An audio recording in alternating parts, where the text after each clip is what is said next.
everybody. Welcome. Can you hear me all right? Give me a thumbs up. Yeah, all right, great.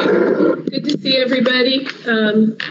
Welcome to the Thursday, June 25th, 2020 HRB virtual board hearing for the month of June. I hope everybody is doing well and feeling good. It is about 1:02 and we're going to start our meeting. We're still waiting for Cindy up. It looks like she's just arriving now, which is great. We may get a couple people floating into the lobby, so please excuse those interruptions. With that, I think that Suzanne wants to introduce the meeting. Yeah. Good afternoon. I'm Suzanne Seeger, Senior Planner in the Historical Resources section of Development Services. Today's Historical Resources Board meeting is being conducted under the provisions of Executive Order 2920, which suspends certain requirements of the Ralph M. Brown Act. In the interest of public health and safety, this meeting will be conducted via teleconference. Per the executive order, there will be no members of the public in attendance at this meeting. In lieu of in-person attendance, members of the public may submit their comments online via the Development Services webpage. In addition, this meeting is being live streamed via the City of San Diego's Public Meetings YouTube channel. Today, we are using Microsoft Teams as our meeting platform. Please note the buttons on your Teams meeting bar that pop up when you move the mouse. The camera icon is to activate your video and the microphone is to mute and unmute. Please remember to stay muted when you're not talking and to unmute yourself when you speak. You will also see the chat window button. Please keep your chat window open at all times as you will be using the chat to signal when you'd like to speak. When wanting to participate in a discussion, please type speak in the chat box and Vice Chair Coyle will call on you in the order entered. Please refrain from using the meeting chat for anything other than signaling that you would like to speak in order to comply with the Brown Act. Thank you. All right, everybody. Next up, we'll do roll call. We're going to do a quick roll call to confirm board member attendance. When I call your name, please unmute yourself and say present. This will be a really good test for the rest of the meeting, too. So Chairperson David McCullough is absent. Vice Chairperson Tim Hutter is absent. I, as second Vice Chairperson and Acting Chair, Courtney Coyle, am present. Andy Bowen? Present. Thank you. We can hear you fine. Diana Cordialone is absent. Amy Harleman? Present. Hi, Amy. We can hear you just fine. Todd Pittman? Present. We can hear you too. Thank you. Cindy Stankowski? Present. Hi, Cindy. We can hear you. Matthew Winter? Present. Great. We got you too. And Ann Woods? Present. Welcome. We can hear you just fine. Suzanne, do we have any expected early departures today? No. Okay. Also joining us today, both virtually and is now joining. Also joining us today, both virtually and in person, are city staff, including Program Manager Anna McPherson, Development Project Managers Tim Daly. Thank you so much, Tim, for being our tech guy today. Kelly Stonko, Deputy City Attorney Lindsay Sebastian, Historical Resources staff members Emma Haggerty, Gemma Tierney, and Megan Basic, as well as hearing support staff member Sheila Santos. Thanks, everybody, and thanks for your flexibility.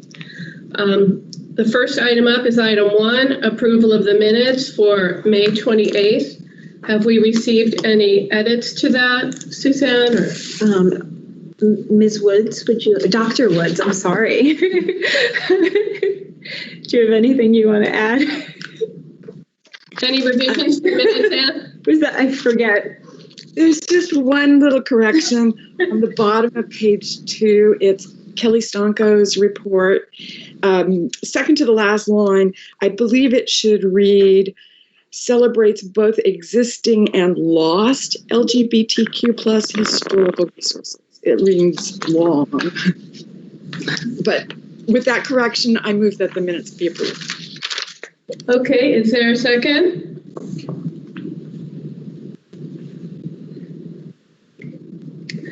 Seconded by Andy, who I think is on mute. No. No? You have other edits. I had a correction. Can you hear me? I can. Okay, just on page 4, I think I was confused by Todd Pittman had made a motion, but then under the board action for item 6, he made a motion, but his name is the last one on the list, which makes it seem like he abstained from the voting. I was confused by that. I also had a question on that, Andy, because the vote didn't make sense. It says 4-3-1, but it says the motion passes, so I think we need to take another look at what that vote was. While staff is doing that, also on page 2 at the bottom, I think the LGBTQ, instead of plus, I think the nomenclature is to put the symbol for plus there at the end. And also for Japanese Historical Society on page 4, there's a typo in the spelling.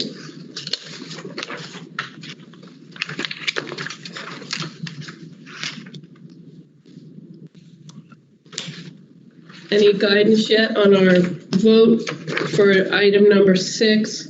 I'm not sure exactly what happened there, but if Board Member Pittman made the motion, then he shouldn't be that last one out there. So we'll look into that. Okay, so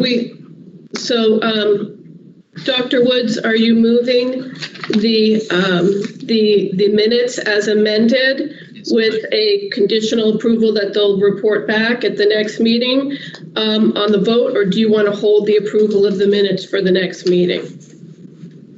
Whichever staff would prefer. Should we just delay it? What would you prefer?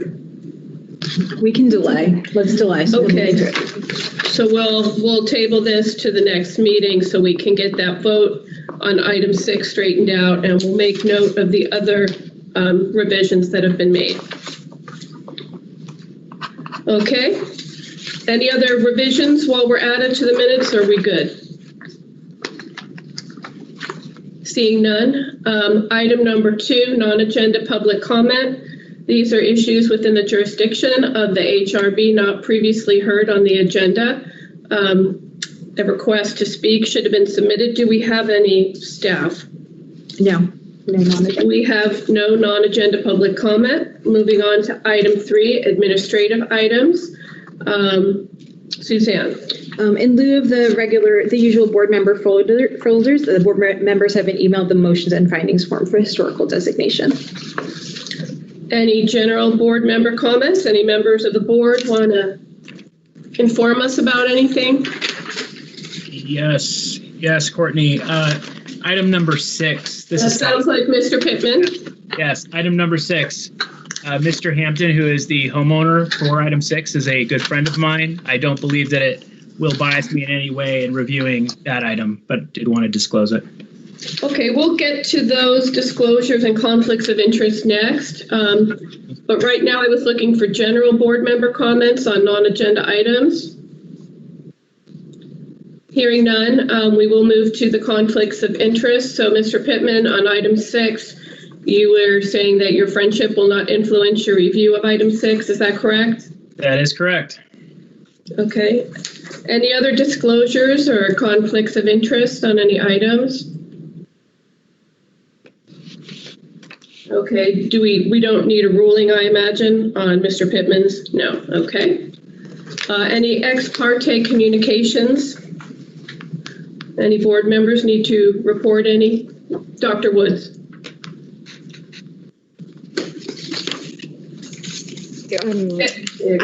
I don't know if I need to report this, but on item 6, the homeowner very kindly invited me into the house and allowed me to walk through the house and along the outer balcony. We did not discuss the house other than that invitation, and it would not affect my vote. Okay, thank you. Any other ex parte communications from the board members? Seeing none, any failure to visit the designation sites from the board members? Great, thank you. I know it was a lot of places to visit this month, but very exciting to have so many wonderful homes on our agenda. All right, next up is staff report. Historical Resources section, Anna McPherson. No, nothing to report. Has nothing to report, thank you. Historic Preservation Planning section, Planning Department, Kelly Stonko. Thank you very much. Just a very brief report out. Just want to let everyone know that our staff remains hard at work on the Historic District Work Program. And we look forward to bringing those forward to the board here within over the next couple of months. And next month, we'll be bringing forward to the full board for a vote a recommendation on the Kearney Mesa Community Plan update.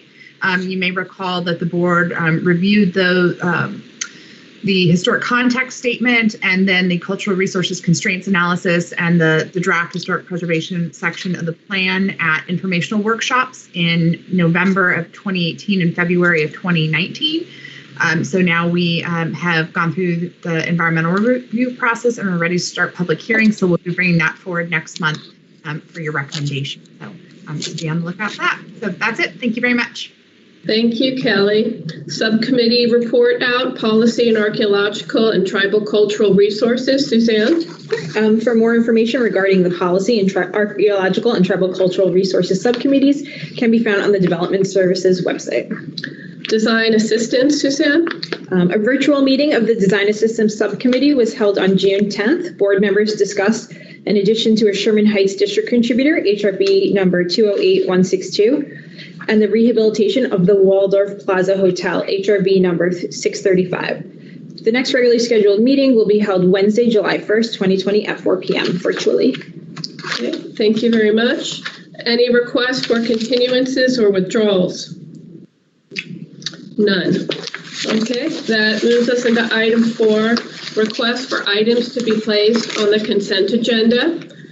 Right now we have a number of items that are being proposed. The following items are, I am told, non-controversial with all parties agreeable to the staff recommendation, and the board may wish to approve them on consent. These items require an affirmative vote of 6 board members to designate, in lieu of a speaker slip, if there are any members of the public that would like to speak on an item on the consent agenda against staff's recommendation, please indicate so at this time in the Teams chat. And if you cannot find the Teams chat, maybe raise your hand and we'll try and capture you. I'm going to go through the items that are proposed.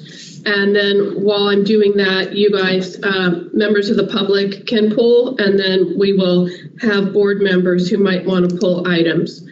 Shall I read all of them? That's a lot, or just the item numbers, or how would you like me to proceed? Okay. Yes. Yes, Yeah. We got Todd, or, okay. Sorry, I don't have my distance glasses on, so I'll need you guys to help me. Board member Bowen would like to pull item 11 and Dr. Woods like to pull item 14. Okay, so we have item 11, which is the A.W. Wood Spec House at 1674 Torrance Street. So that is going off of consent for Mr. Bowen. Dr. Woods would like to pull item 14, which is the Donald and Joyce Schmuck Sim Bruce Richards House at 7345 Remley Place. So that will be taken off consent. Are there any speaker slips, any members of the public who want to pull any items off? Item 5 is already going to be heard, so that doesn't need to be pulled. But if anybody wants to speak on items 5, 11, or 14, they should let us know. Any other items from the public to be pulled? We'll be hearing 5, 11, and 14 right now. Hey, Okay. Courtney, Yes. this is Todd. I have my hand up and I really apologize. I'm on Teams all week, every week, but for some reason with the city, my chat doesn't show up. So I've got my hand up. Okay, proceed. I wanted to pull item 8 in particular for a discussion of Criterion A. And I wanted to pull item 12 in particular for a discussion of Master Architect Criterion D. Okay. Alrighty then. So that means we'll be, the items that are remaining on consent would be item 6. That's the Richard and Olivia Ledbetter, Kendrick Bangs Kellogg House on 3545 Inez Street. Item 7, the Nelson Larson House at 4350 Hermosa Way. Item 9, the Frank and Ada Melcher Speck House, number 1, 1736 West Montecito Way. Item 10, the Reverend Nassau and Estelle Stevens Thomas Shepherd House, 1802 Amalfi Street. And item 13, the Carolyn Reynolds House at 4680 West Talmadge. Andy wants number 7. And there's a quick comment by Mr. Boehm on item number 7. Proceed. Thank you. I just wanted to mention that I support the motion, but I do think for safety purposes, restoring some kind of entry railing at the stairway that had there's a handrail that used to be there that isn't there anymore. So just as a public safety item, I would recommend the owner look into that. Thank you. Okay. Alrighty. So just to recap, is there a motion for the consent to pass item 6, item 7, item 9, item 10, and item 13 from the board? I'll make a motion. Pittman. Thank you, Mr. Pittman. Is there a second? Mr. Winter? Any discussion? Okay, and then I will be reading this through. Okay, Board Member Bowen, yes or no? Yes. Board Member Harleman? Yes. Board Member Pittman? Yes. Board Member Stankowski? Yes. Board Member Winter? Yes. Board Member Woods? Yes. And I too am a yes. So the motion carries unanimously. Would any of the owners of the properties just designated like to speak? If you could enter in the chat box that you would like to speak and take your victory lap for these wonderful properties that we got to visit this month. We'd sure like to hear from you. I know it took a lot of work to get where you are.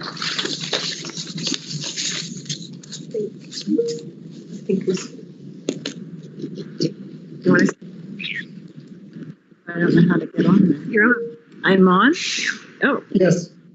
I can say something about my house. Here. Wait. If you could just introduce yourself, that almost sounds like Ann Craig. You're right. It is Ann Craig, and next to me is Shona MacArthur, who helped me put this all together. And I don't know if you can see behind me I'm sitting in the patio so you can see the house.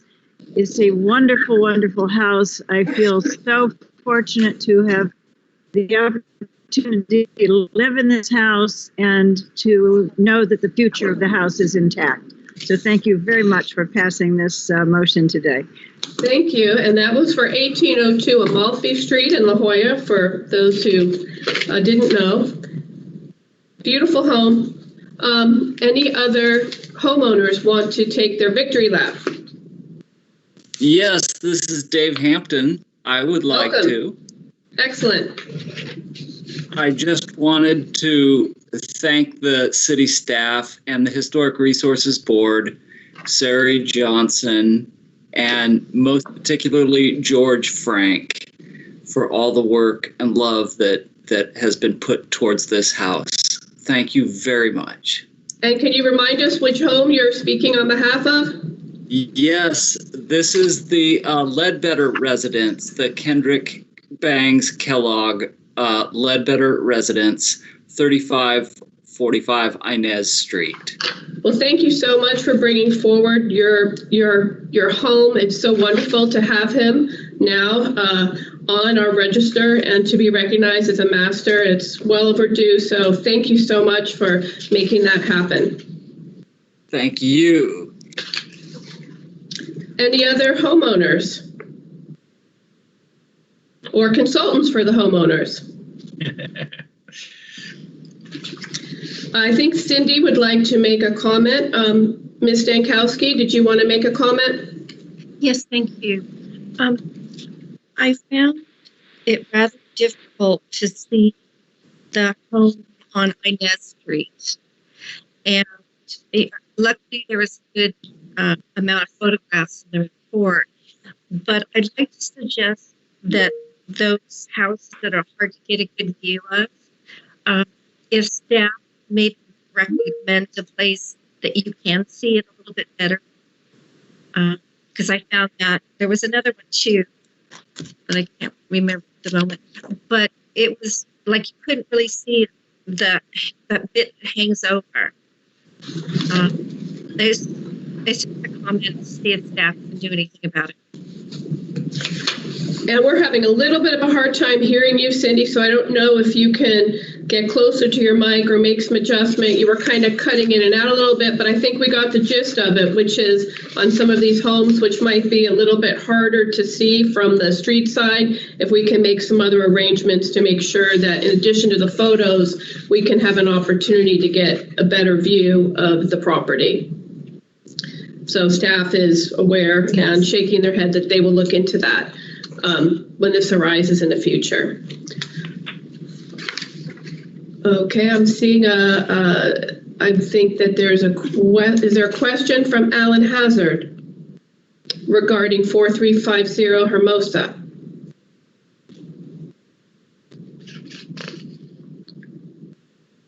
Can you hear me now?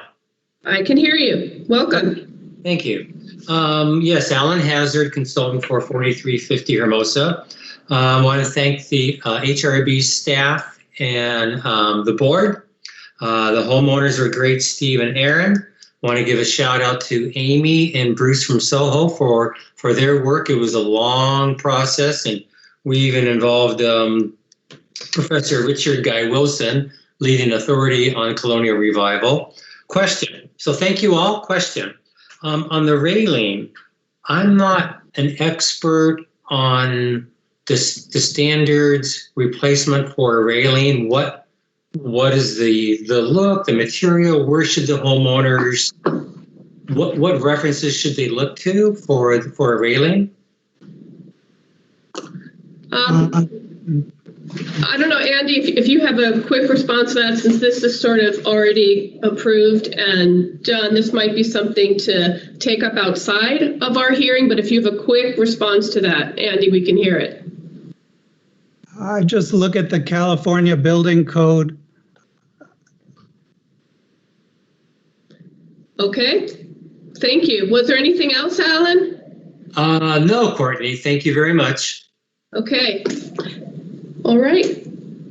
No other homeowners or consultants, it looks like, who want to speak. So we will move on to our first item to be heard, which is item 5, 1174 Prospect Street. It might take us a moment to get our staff set up here, so please be patient as we try and observe social distancing and minimizing staff in the room.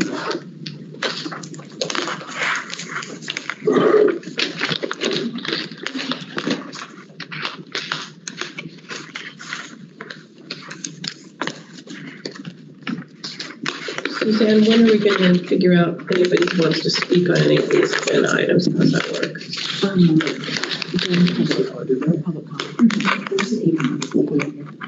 On which one? Okay. Okay. Tells you that share. Okay. Yeah, that's what they're going to see. Okay. All righty. Are you ready? I believe so. Okay, we are ready to hear our staff report for item 5. This item is being brought before the Historical Resources Board in conjunction with a preliminary review application to determine whether or not the property is historically significant as part of a constraints analysis for future development. A Historical Resources research report prepared by Brian F. Smith and Associates concludes that the resource is not significant under any HRB criterion. Staff agrees and finds that the building is not eligible for designation due to substantial alterations which have resulted in a loss of integrity.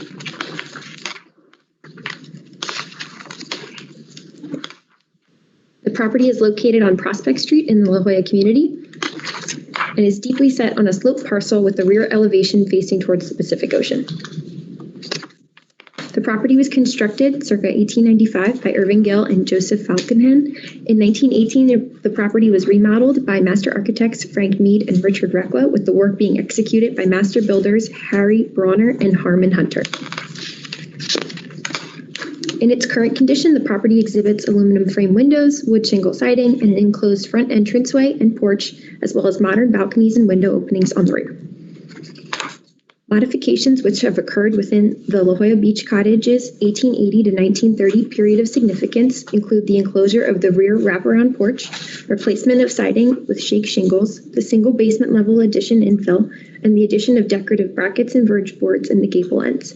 Substantial alterations which occurred outside the La Jolla Beach Cottage period of significance include the enclosure of both the front entrance and front porch extension, the replacement of all wood windows with aluminum sliders, as well as window opening modifications, the removal of all decorative brackets, the removal of the southwest cross gable roof line between 1983 and 84, the addition of an elevator shaft after 1940, the infill of the pedimented rear gable, as well as the 1970s addition of 2 rear decks.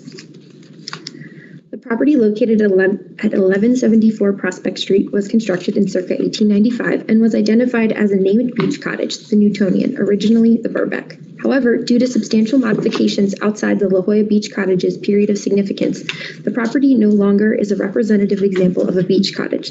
Specifically, the property no longer retains its feeling and association, as the physical exterior features of the property have been altered, enclosed, or replaced with modern materials to no longer convey and invoke an aesthetic sense of past time and place. Therefore, staff does not recommend designation under Criterion A. Could I just ask you to just slow down just a little? Yep. That'd be very helpful. Thank you. Eligibility under HRB Criterion B for a significant person must first involve determining if the individual rises to a level of significance on the local, state, or national scale, and then determining the individual's association with the resource, specifically if they resided in the subject property when they completed their most significant work. Both notable owners of the property purchased it as a vacation rental and not as their full-time residence. Additionally, one of the notable owners, Edward Burbeck's most significant work occurred after he sold the property, while Oliver Mooreshead, the second notable owner, conducted the majority of his business and personal life in Kansas. Therefore, staff is not recommending designation under HRB Criterion B. The property was first constructed in the Queen Anne Free Classic style and featured wood batten cladding, a cross-gabled roof, wooden windows, as well as a full-width rear porch. After the 1918 remodel, the property exemplified the Queen Anne style with craftsman elements and featured wood shake shingles, divided light wood windows, wooden brackets, and open gable ends with verge boards. However, due to substantial alterations, such as the removal of all original windows with modern replacements, window and door opening modifications, and the enclosure of the entranceway and front porch extension, the property has had a loss of design, workmanship, and materials and no longer represents either architectural style. Therefore, staff does not recommend designation under HRB Criterion C. In its current condition, the property does not exemplify the work of master architect Irving Gill, as the property had its original cladding, fenestration, and ornamental details removed for the 1918 remodel. Additionally, the property does not represent the work of Mead and Reckla, nor Bronner and Hunter, as the original windows, decorative brackets and verge boards, original front entrance, and entry porch have all been altered from their original design. In its current condition, the property does not retain integrity of design, materials, or workmanship for any of the master architects or builders associated with this property. Therefore, staff is not recommending designation under HRB Criterion D. This concludes staff's report. Thank you. All right. Thank you very much. Do we have any speakers in support of the staff recommendation? There should be an organized presentation. Okay. I'm sorry. Who is the leader of the organized presentation? Jenny Stokes, I believe. Okay, Jenny, are you here? I am here. I'm trying to share my screen right now. Okay. And how many members are in your presentation and how much time? We've been, as a courtesy, due to the COVID-19 situation, we've been giving each applicant 15 minutes. Okay. Do you think you'll need the whole 15 minutes, Ms. Trubbs?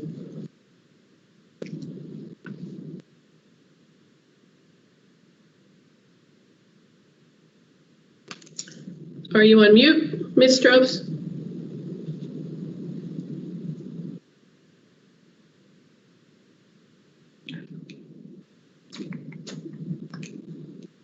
I apologize, I got disconnected.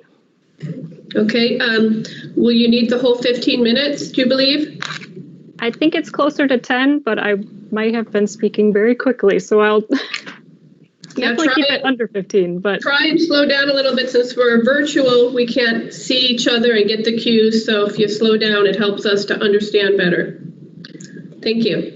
You may begin. Is the screen showing for everyone? Yes. It is. Okay. Okay, so this is for the property for 1174 Prospect Street, item number 5. A little summary of the building. It was built as a Queen Anne free classic style beach cottage in 1895. In 1918, it was remodeled. At that time, it was more representative of a craftsman style building, but still functioned as a La Jolla beach cottage. After 1918, it was further modified several times, thereby removing all 1895 and 1918 design elements. In the 1980s, it was converted into a hotel and modified extensively. After that time, it no longer functioned as a beach cottage. 5, 10, 15. So the staff recommendation is that the property is not eligible for designation under any HRB criteria. This is based on numerous modifications to the building, as documented by historic photographs, building permits, assessor's records, and plans, which showed the design, setting, materials, workmanship, and feeling have all been negatively impacted, and the original integrity of both the initial 1895 construction and the 1918 remodel no longer exist. The building also never possessed an associated element for integrity purposes. Based on the report and the staff report, it's undisputed that the property does not qualify under any HRB criteria, and no historical evidence was identified to support designation under these criteria. In March and April 2020, Brian Smith and Associates prepared a detailed report for 1174 Prospect Street and determined that the property does not retain original integrity and does not qualify under any HRB criteria. The report found that the 1174 Prospect Street building was designed by architects Falkenhayn and Gill in 1895 as a Queen Anne free classic style cottage for Edward Burbeck, after which time it was called the Burbeck. The identity of the builder could not be determined. Research determined that Edward Burbeck was not a significant individual.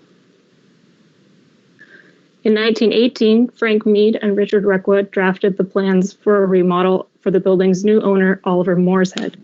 Master builders Bronner and Hunter were contracted for the remodel work. After being purchased by Mooreshead, the building was called the Newtonian after Mooreshead's hometown of Newton, Kansas. Research determined that Mooreshead was also not a significant individual. After the 1918 remodel, the building's overall form and plan remained the same. However, windows were added to the basement and some windows were replaced. Some walls were expanded, decorative verge boards and brackets and a trellised entryway were added, and shingle siding replaced the original board and batten siding. Regardless of all these modifications, the building still functioned as a La Jolla beach cottage at that time. So here we have photographs. Here's a 1906 photograph of how it was likely built in 1895. And then here is a photograph from 1918 showing the remodel. And here are the Sanborn maps from 1909 and 1921. Here you can see the original wraparound porch and the side gable. In 1918, this area was modified to bring it out further. But after 1918, the rear porch was enclosed. Oh, also notable on here is that the building was still 1.5 stories with a basement. So as evidenced by the Sanborn maps, between 1918 and 1921, The building was modified to enclose the rear wraparound porch. You can see in this photograph from 1927 that a new balcony was added over the enclosure and a retaining wall was also added. Between 1927 and 1949, further modifications occurred. A wing was added on the south side. During the 1918 plans, there was a garage that was constructed around this area, and then it seems almost as if this garage was moved and put onto the part of the building here, and then another garage, smaller, was constructed. A dormer was also added between 1927 and 1949. And here you can see that a second basement was added. There's doors and windows down here now. In 1938, a concrete wall was permitted.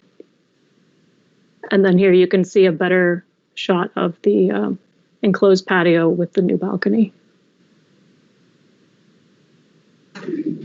Oh, also the shingle siding appears to have been removed, but we can't really tell based on the photographs. So it may be there, it may not be there.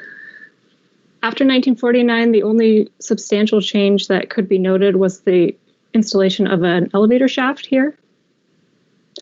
And then here's a better view of the doors and windows that were added to the second basement. After 1970, numerous modifications were made, and these are the most substantial that occurred to the building. The roof line was modified to enclose this area, and this side gable was removed, this original side gable. All of the windows were replaced with different sized aluminum frame windows. New window and door openings were added. The 1927 or 1918 to 1927 balcony was removed, and these 3 decks were installed. The shingle siding was added back or just made darker. The elevator shaft was also converted into a stairwell, and windows were added, and this gabled roof was added. Although we don't have any historic photographs of the east elevation, we do have the 1918 plans that show how Mead and Requa designed the building then. Here's a photograph, a current photograph, showing all of the differences between the 1918 on the east elevation and current. So the roof line was altered, and this side gable was removed. This dormer was added. The brackets and the overhang that were installed in 1918 were also removed. The south wing addition was constructed. The pergola and the new doors were, actually the doors may still remain, but the pergola was removed, and this hipped roofed enclosed entryway was added. The brick patio that was installed in 1918 only extended in front of the entryway. At an unknown date, this brick patio was extended along the side of the building. And these original windows, or replacement windows, depending on what was going on with the plans, were also replaced with aluminum frame sliding windows. Here's a list of all of the modifications that occurred to the building after 1895. It's very long, so I'll show you a graphic and kind of go over them with the graphic there. So the blue is the original floor plan with this kind of cutout here. In 1918, a basement level was added with with windows on the north, east, and west facades. The western portion of the original wraparound porch was enclosed on the north and west facades. The roof line on the west facade was altered, expanding the west wall of the southwest portion of the building 5 feet to the west. Overhangs and verge boards were installed on all gable ends. Braces were installed in the north facade gable end.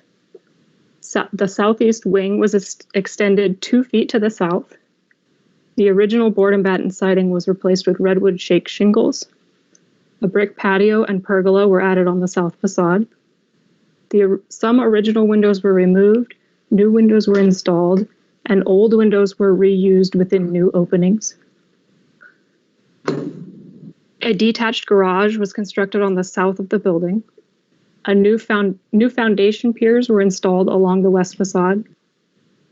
A wood stoop was constructed at the west facade basement level.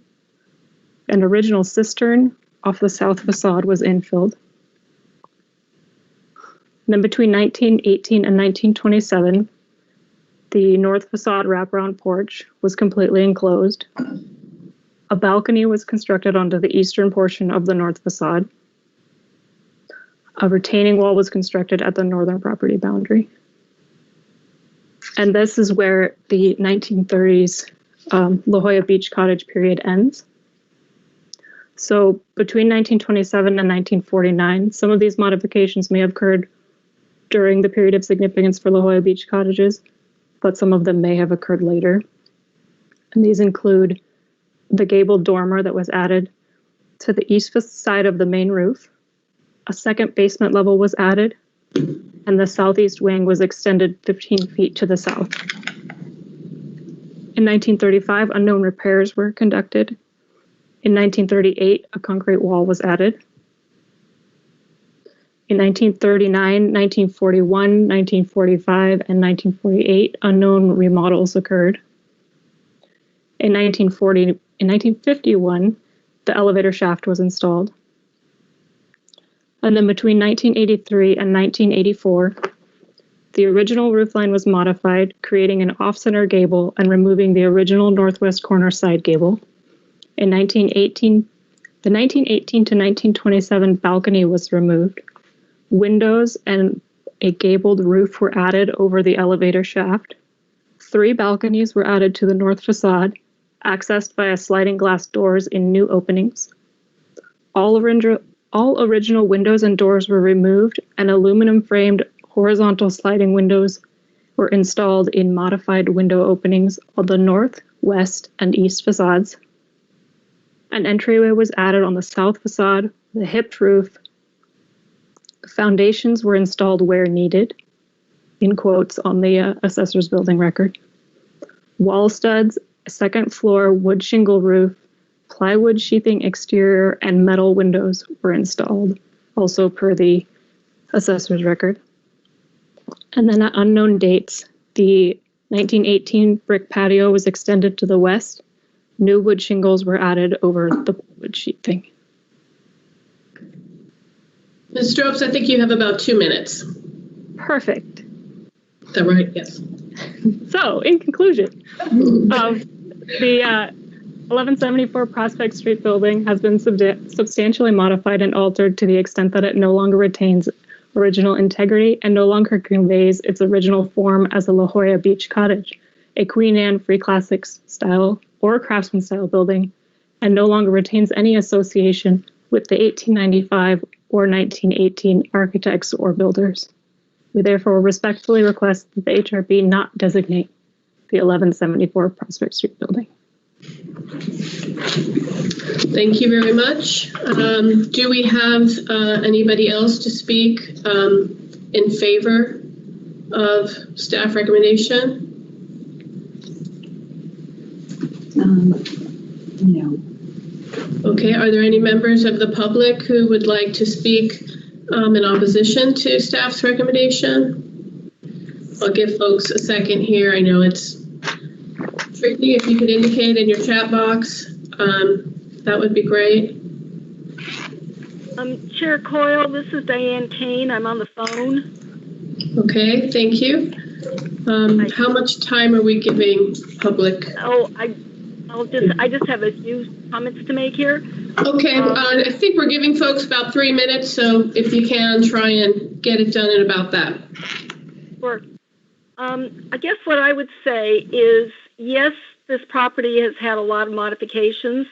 I would agree that a lot of the gill material is no longer evident, and that the REQA remodel has had a lot of upset. But if you were 125 years old, you wouldn't look real great either. And I would also submit that you would have had a lot of replacement parts. A lot of the replacements have been done in kind. A lot of the remodels and repair, basically, you're talking about is repair work in a lot of these things. They've been repaired in many instances in kind with the same type of material. A new material has been added where needed. These buildings didn't have foundations when they were first built, so adding foundations is not to be unexpected. And I would say the reason we have this building is because it has had all of this repair work done on it. I would just say that we don't know much about the history bringing it forward, but the reason we still have some of these old beach cottages is that they were useful to somebody, and they have seen a lot of community history. So I would respectfully request that the history be brought forward to the last remodel, 1985, and begin to look at this property also under the context of postmodernism, when the shingle style came back into favor, and when a lot of these beach cottages were remodeled and kept in service because they suited that aesthetic and the interest in vernacular architecture, and in particular shingle style beach cottages. So yes, they had a new audience and they had a new lease on life through the remodels, but they still served as beach cottages. And I think that's an emerging history. It has been of great interest to 3 national organizations, Docomomo, Society of Architectural Historians, and the California Preservation Foundation. So there's been a lot of additional research done on the developing context of postmodernism. And I would respectfully request that some more work be done on this to see if this property qualifies under Criterion A with a period of significance that starts with the Gill building and brings it forward through to the last remodel in 1985. Thank you. Okay, thank you. Any other members of the public who would like to speak in opposition? Please indicate in your chat box. Suzanne, did you say that Sophie wanted to speak? We'll request to be able to speak for all items. Okay, I'm informed by staff that Mr. Coons might have requested to speak on this item. Are you here, Mr. Coons?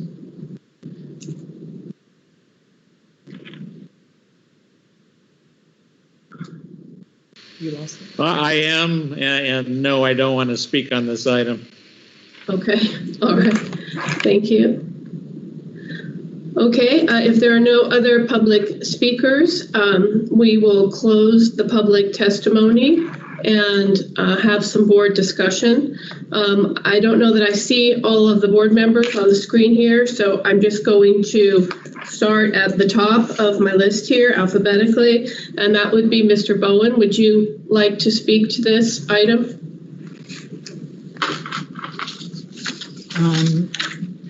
I tend to be in support of the staff recommendation based on the current condition, but I'm willing to listen to other board members. Okay. Amy Harleman, would you like to make a comment?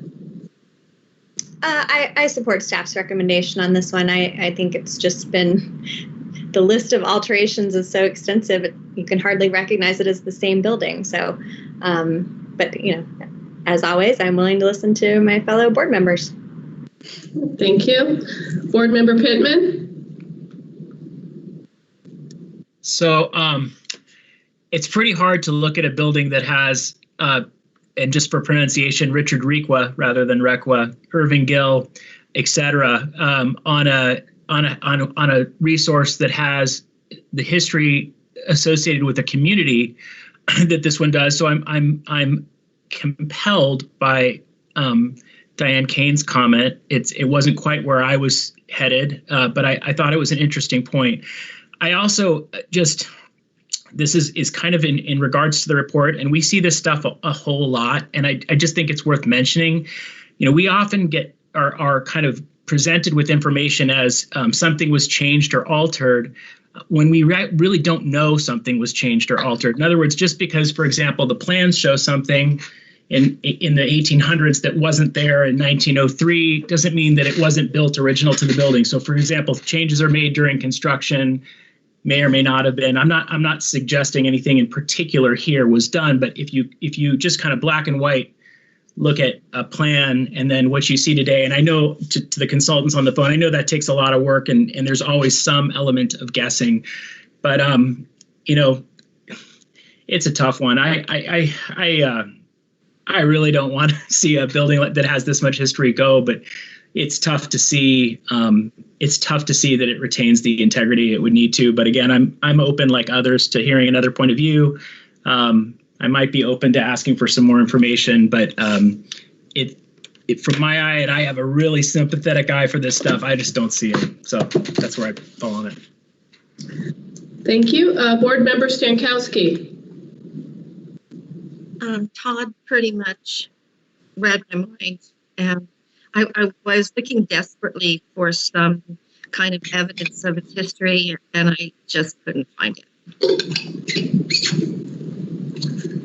Okay, thank you. Board Member Winter.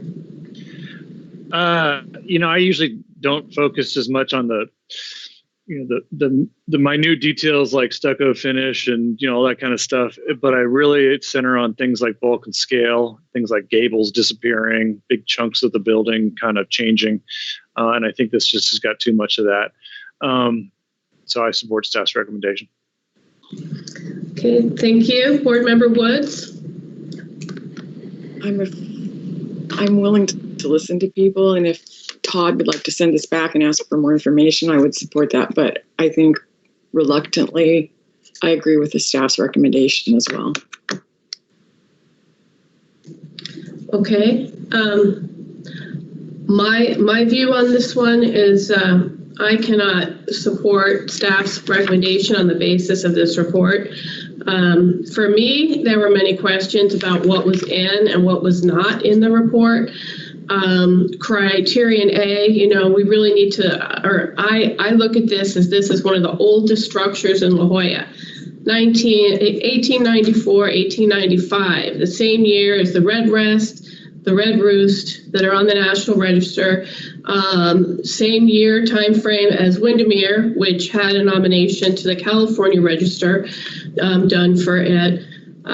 So I, in good conscience, cannot let this pedigreed type of structure go without knowing we've made every effort to look at it in a critical way, including taking a serious look at it under Criterion A for history.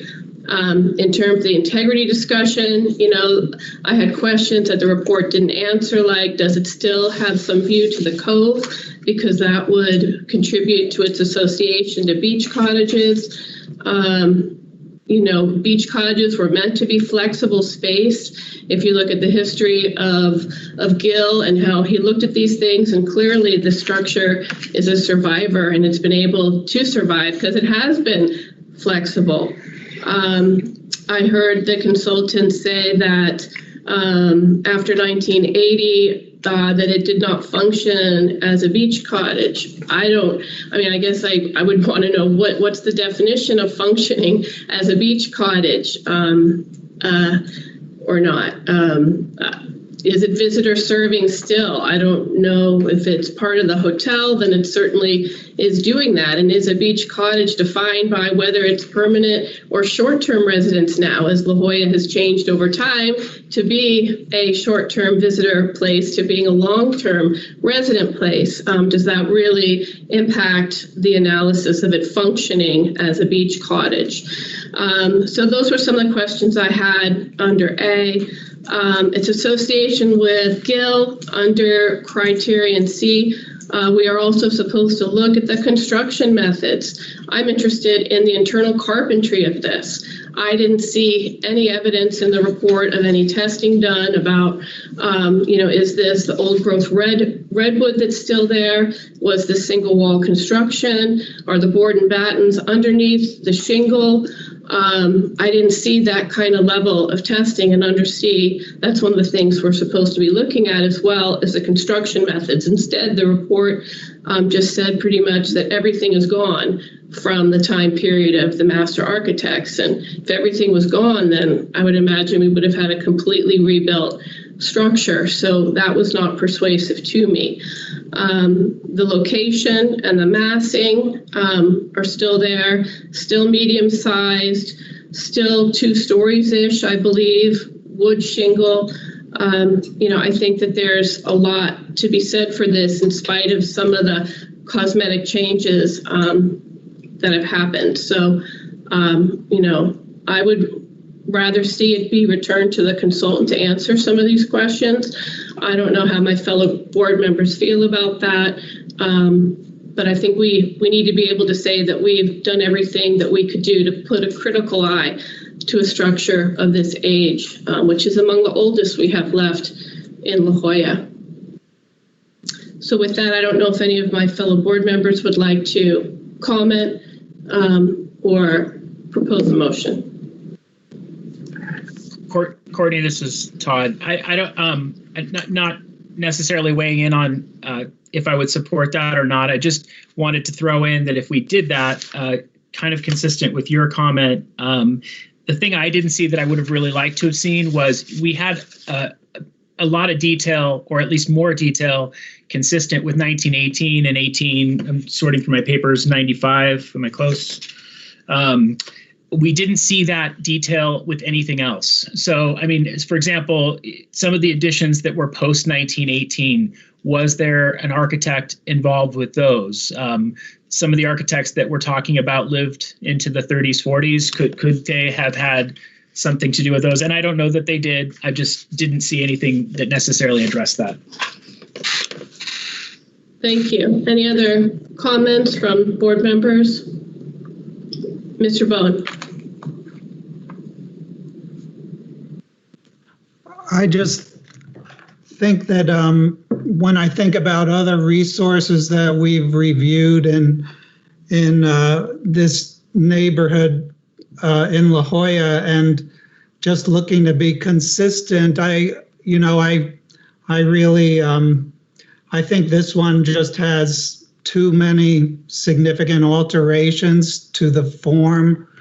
This is an artifact, and I understand your argument about looking for the construction materials, but I think in terms of how much of it is visible from the public way, especially, there doesn't seem to be much to offer in terms of highlighting the visual appearance of this community of beachfront cottages. To me, it's lost its feeling. It has very little, there's little in the context that evokes the period for me. So I'm afraid I'm still with the staff's recommendation.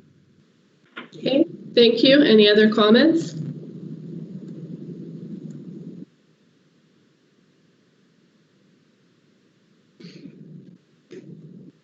Is there a board member who is interested in making a motion?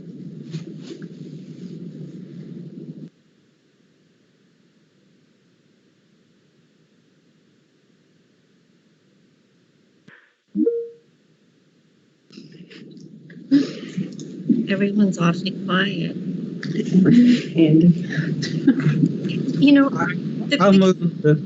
Sorry, Cindy.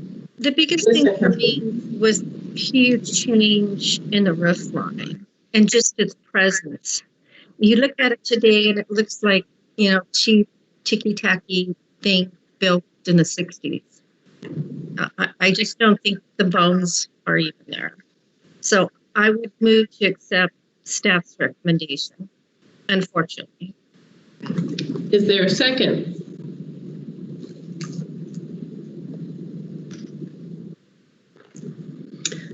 Okay, I think Ms. Harleman? I'll second. Seconded. Any discussion? I, for one, will not be supporting this motion for the reasons that I stated. So, any other comments from board members? Hearing none, those in favor of the staff's recommendation. I need to do it this way. Okay, I'm going to read it through since we're virtual. Mr. Bowen. Was that an aye? Okay, you're on mute, but I can see your lips move. Board Member Harleman. Yes. Board Member Pittman. Yes. Board Member Stankowski.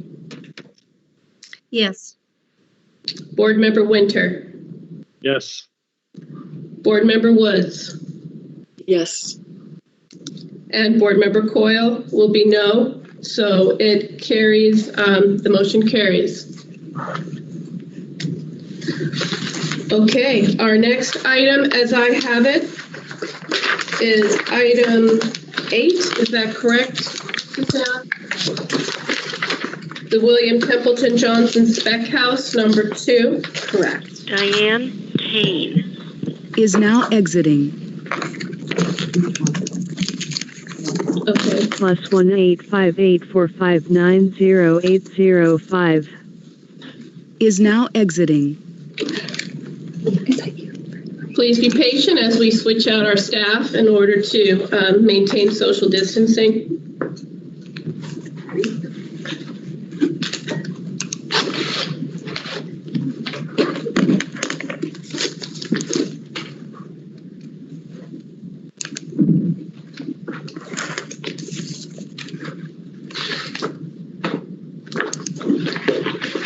Just let me know when you're ready.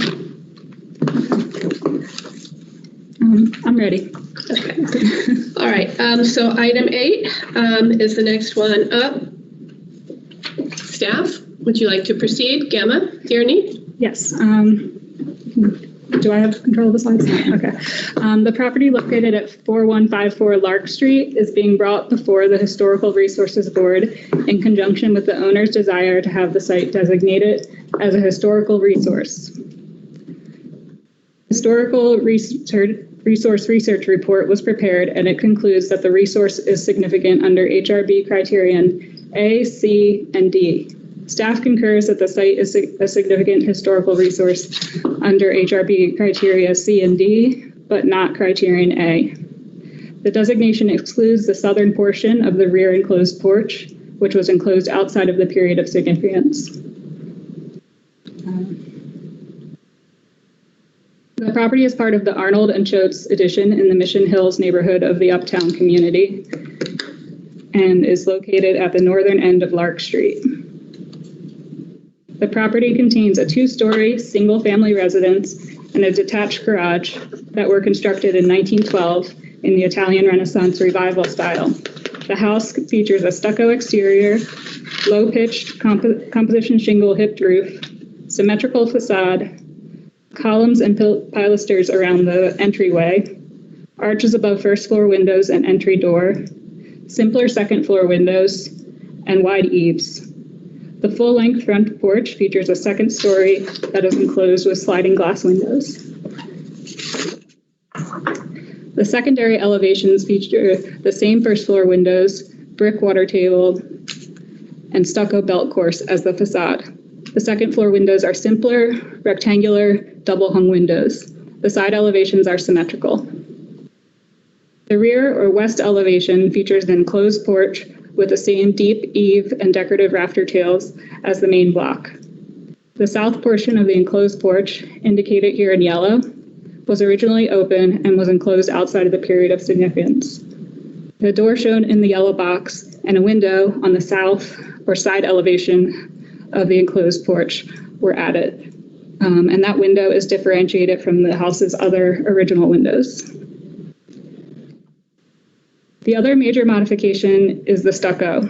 The current medium sand stucco is not original, as indicated by the metal mesh backing shown here.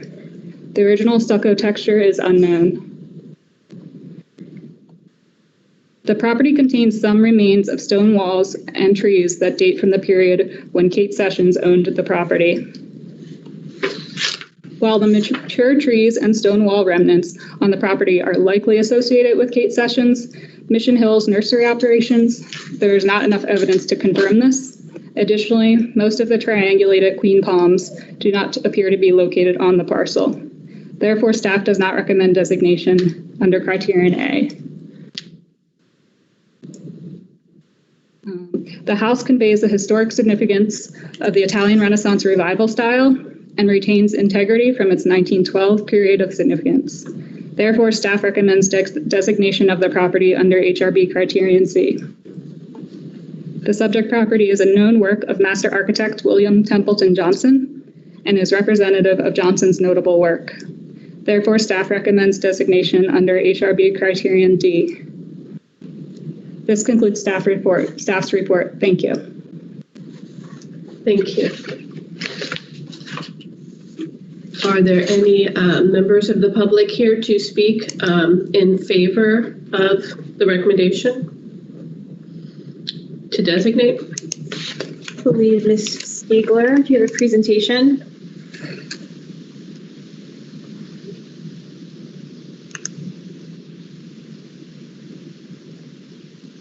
We can't hear you. Go off mute. Can't hear you. She's off mute.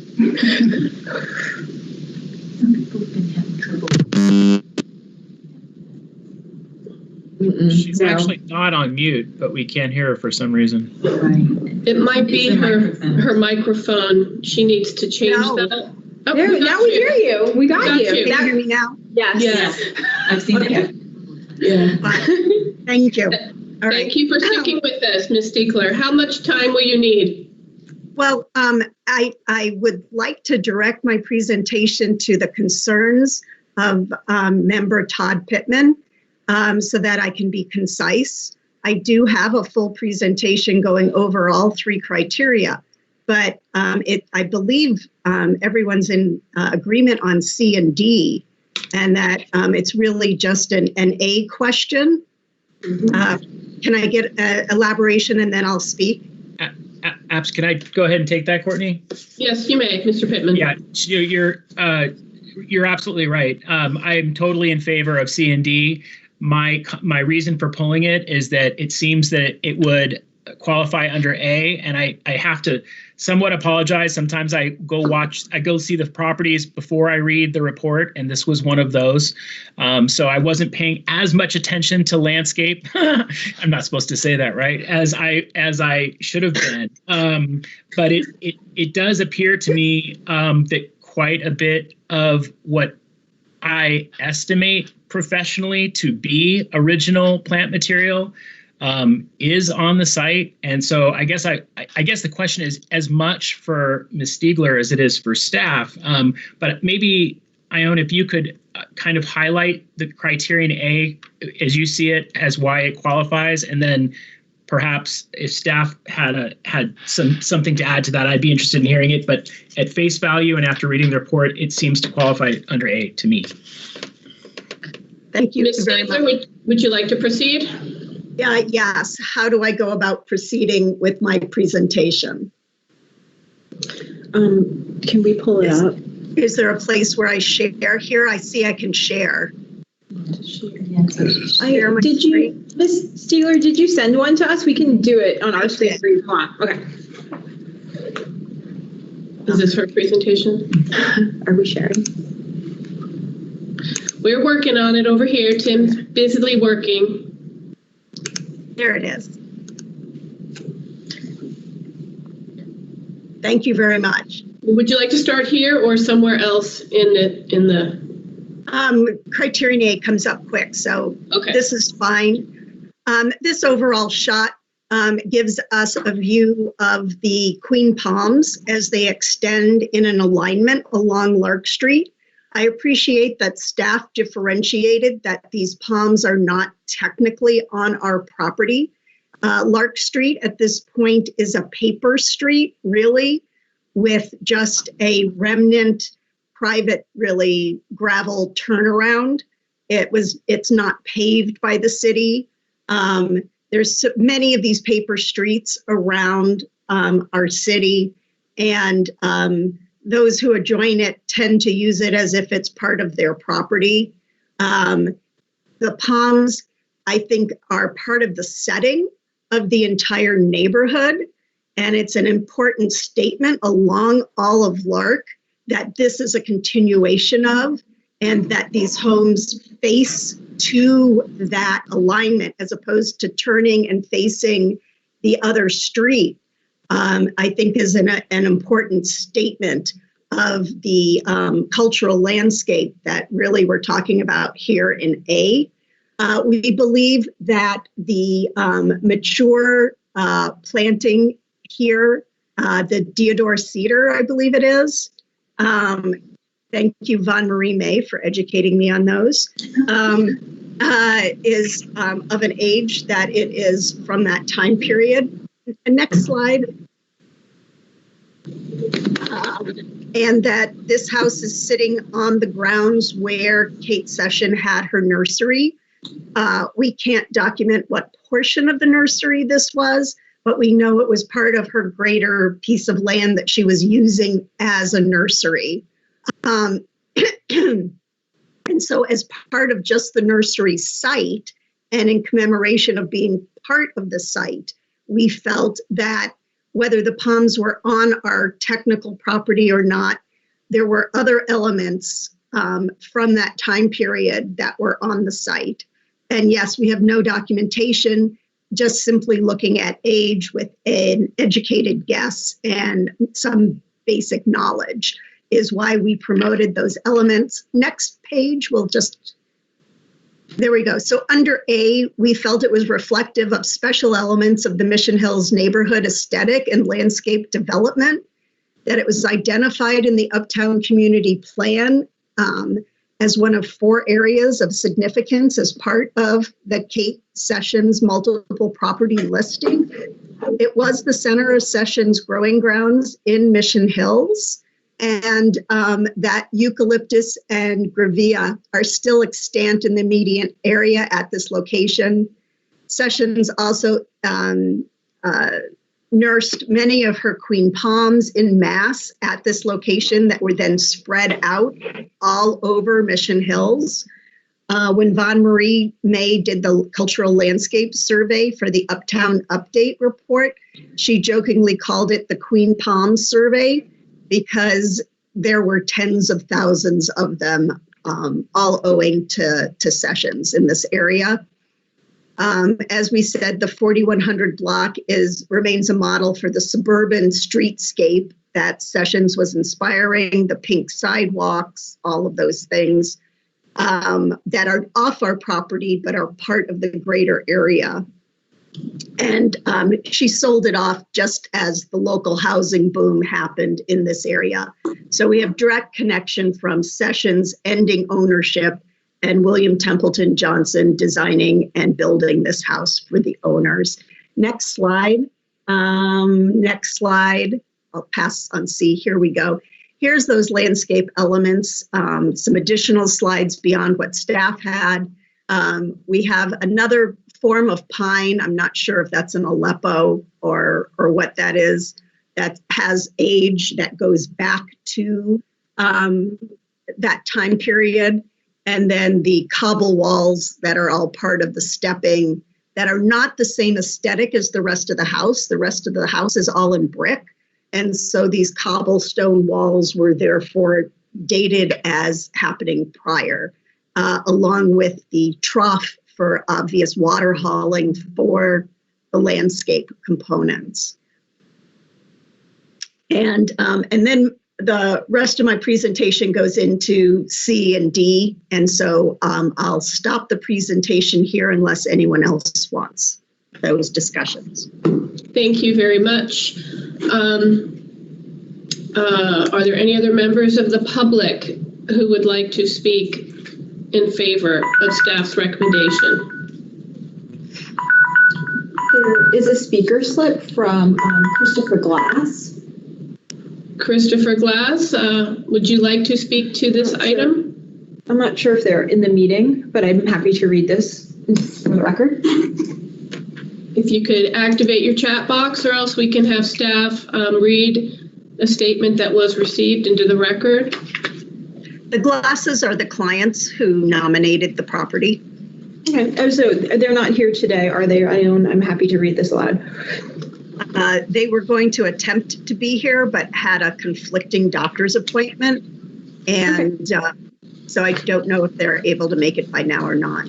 Okay, I'm happy to read this into the record for them. So this is from Christopher Glass. As the son of an architect, I grew up with an appreciation of the importance of architecture, not only in the design of functional buildings, but also as a facet of history and culture. When my wife Renee and I first laid eyes on the house at 4154 Lark Street, we were struck by its elegance and the welcoming character. Upon learning that it had been designed by William Templeton Johnson in 1912, we also realized that it was an important landmark for the emergent community of Mission Hills. We were thrilled to be able to make this property our home in the 1990s and to raise our children there. Although we have modernized some of the interior features, such as the kitchen of the house over the years, we have carefully preserved its distinguishing architectural features. We consider the house and property to be a family treasure, and we intend to retain and preserve for the foreseeable future. Thank you. Any other members of the public who wish to speak in favor? Staff indicates that they had received an email that Soho may want to speak. Does Soho want to speak to this? Either Ms. Hayes or Mr. Coons? This is Bruce Coons. We wholeheartedly support the designation of this property. It is a unique William Templeton Johnson property, and one that always never fails to draw my attention if I'm in the area. It is an outstanding building. Okay, thank you very much. Any other members of the public in favor? Any members opposed? Please indicate in your chat box. Seeing none, I will close public testimony. Mr. Pittman, do you want to start on this one since you pulled it? Sure. So I would, I'll support a C and D, but I really think it would be a shame not to designate this under A. Just maybe a couple tidbits as to why. One, I lived in Mission Hills in the 80s, and there's some irony here. I always knew that as the Kate Sessions house. I did not know it as the William Templeton Johnson house. I have since become very enamored with architecture and spent a lot of time looking into what old dudes designed back then. But I had an affinity for the house because it was associated with Kate Sessions, and my background obviously is landscape architecture and horticulture. So it's immediately recognizable to me, and I think Ione kind of touched on the idea that perhaps those palms are not on the parcel itself, but when you walk by, you certainly assume that they're associated with that house. As I think you mentioned, the suburban streetscape, which you have to pick that up. If anybody's been to that house, you have to see that somebody was doing something very deliberate that you see really all over San Diego, not necessarily on the adjacent streets, but go out to, let's say, Kensington, and you're going to see hundreds of houses that have almost the identical approach. You mentioned several of the plants, but just maybe for the board who may not be aware, we mentioned queen palms, we mentioned deodar cedar, but I also see jacaranda, dragon tree. I believe that may be a stone pine. And again, this is guessing. So guys, don't take this as Todd said it was planted in 1910. What I am telling you is it could have been. They're certainly big enough that they could have been, and they've been there for a very, very long time. And those types of plants are precisely the plants that she used. So it's not a bridge too far for me to assume that she had something to do with the planting of that. And you do have to know that she was a horticulturist. She was not a landscape architect. So you don't typically find Kate Sessions plans floating around. I've also had the opportunity to work on several projects that were documented as her work. So those cobble walls, they look just like the cobble walls that you see on other Kate Sessions projects. So long and short of it is I have very little doubt that what I've looked at for the last 25, 35, 40 years, gosh, I'm getting old, are things that would have been associated with Kate Sessions, would have been remnants of her perhaps ownership of the property. So I would love to see a designation and would be happy to make one or a motion to designate per staff, but plus the Criterion A because of specifically the remnant queen palms, dragon tree, jacaranda, stone pine, cobble walls, and approach to suburban streetscape that are still extant on the property. Thank you, Mr. Pittman. Let's hear from the other board members, and then we can figure out if we'll do one motion or two. Ms. Stankowski. I would support designation under A as well. Okay, thank you. Board Member Winter.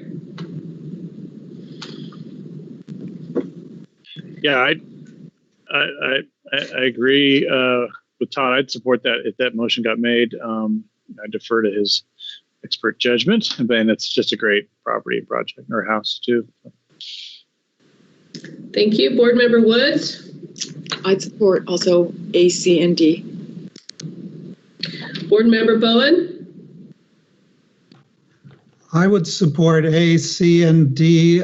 I do feel as if the adding A to this would require some language being drafted, and I just wish there was a way we could take a 5-minute break and encourage Todd to draft something that sounds really good.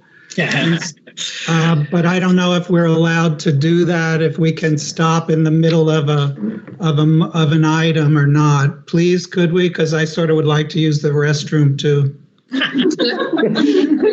Thank you for that honesty. Let's hear from the other board members, and then we'll develop a plan. Ms. Harleman. I would support A, C, and D as well, so I'll just keep it brief and we can move on. Thank you. And I would support all three as well. So it looks like we would really only need one motion to do that. And I assume, Ione, that the owners would like for Criterion A to be included. Yes, we have no objection. Great. And in terms of the motion, I think that would also change maybe the number or the name, I'm sorry, that we would be moving forward on the property. I'm not sure. So we might need to give that a little bit of thought in the motion. Mr. Pittman, it seems like you might want to make the motion. Would you benefit from a break in order to wordsmith that?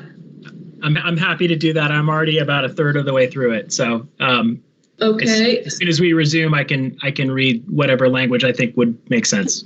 In deference to the request for a bio break, what time? Our clock says 2:24 right now. What time should we reconvene? Can I just say something? Yes, Ms. Seeger. Sorry, there are some concerns with specifically designating the palms because they are in the public right of way. They are not on the parcel, and that the public right of way has not been properly noticed in that city land. So that is a concern. But however, if you do choose to designate under Criterion A as a special element, I think it still contributes to the setting. The property owner cannot be responsible for maintaining those trees. Ms. Seeger, just a quick clarification. It looks to me like there are queen. I know I heard and read both, but I want to just clarify. I saw queen palms that looked like they had to have been on that property. I know the 4 that are out closest to what Ione was referencing as the paper street. Those may be in an easement of some kind, but there's also at least one that I'm remembering that's right up next to the house near the cedar. Is that accurate? Okay. So I'm not gonna propose the designation of the right of way. I'll keep it to the property. Okay, thank you. We can get into the details after we hear a motion. When would you like us to return, Ms. Seeger? 5 minutes. Okay, will 2:30, 5 minutes give everybody enough time, board members? I hear yes. We will see you back at 2:30, 5 minutes.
Suzanne, can you hear me? You might be able to hear me, right? Oh, wait. Do you hear me? Yep. Okay. I've got it if we wanted to start, because I don't know the best way to do this. I can just read it. We can write it. Or what's the best way? Share our screen. Can you Okay, hold on a minute. Suzanne, do I need to run through the board members again when we reconvene? Yeah. Oh, I was just thinking we were working on the language. They don't necessarily have to be here, do they, for that part? Let's the rest of them. I wasn't trying to hurry him back. A Word doc and write it. Can we? Okay, we are at the appointed time to reconvene. 2:31. Sounds like Board Member Pittman is ready with language. I'm just going to run through really quickly and make sure that we have our other board members back. Mr. Bowen, I see you. Ms. Harleman, I see you. Mr. Pittman, I have you. Ms. Stankowski, I have you. Mr. Winter, are you here? I am, yeah. Excellent. Dr. Woods, are you here? Yes, I see you, and I am here, so it looks like we are all here so we can reconvene. Mr. Pittman, did you want to propose a draft motion? Sure. Wait, are we ready? I can just read the whole thing once through, maybe. So move to designate under criteria A, insert name of property, I don't have that part, as under A, as extent landscape features, including cobble, masonry walls, and mature trees, including queen palm, deodar cedar, and jacaranda, illustrate the idealized suburban streetscape as envisioned by Kate Sessions and envisioned for the greater San Diego region as evidenced through her use of the property as a growing grounds prior to the construction of the home. Can staff just make a friendly suggestion to that? That you put at the before that the resource either exemplifies or reflects a special element of the city, the community, or I would suggest Mission Hills aesthetic or landscape development. So we have that clarified. Yes, we'll use Mission Hills. Okay.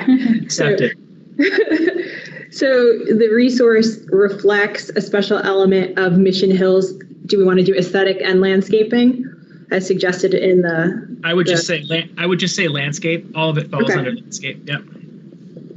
And then go into the as extent landscape features, including cobble masonry walls, mature trees, including queen palm, deodar cedar, and jacaranda, illustrate the idealized suburban streetscape as envisioned by Kate Sessions and envisioned for, we can say, Mission Hills, as evidenced through her use of the property as a growing grounds prior to the construction of the home. Okay, and would you also be moving the staff recommendation relative to C and D? Yes, absolutely. Okay. Do we need to do anything regarding the name of the property if we're adding Kate Sessions in?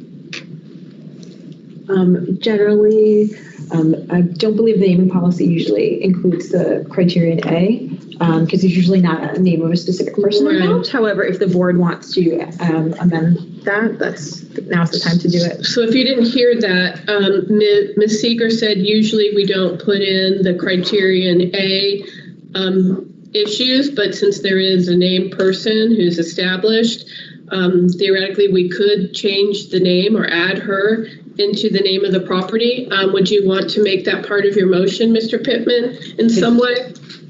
Can I be reminded what the current name is? Because I'm having a hard time finding my report. The current name is the William Templeton Johnson Spec House number 2.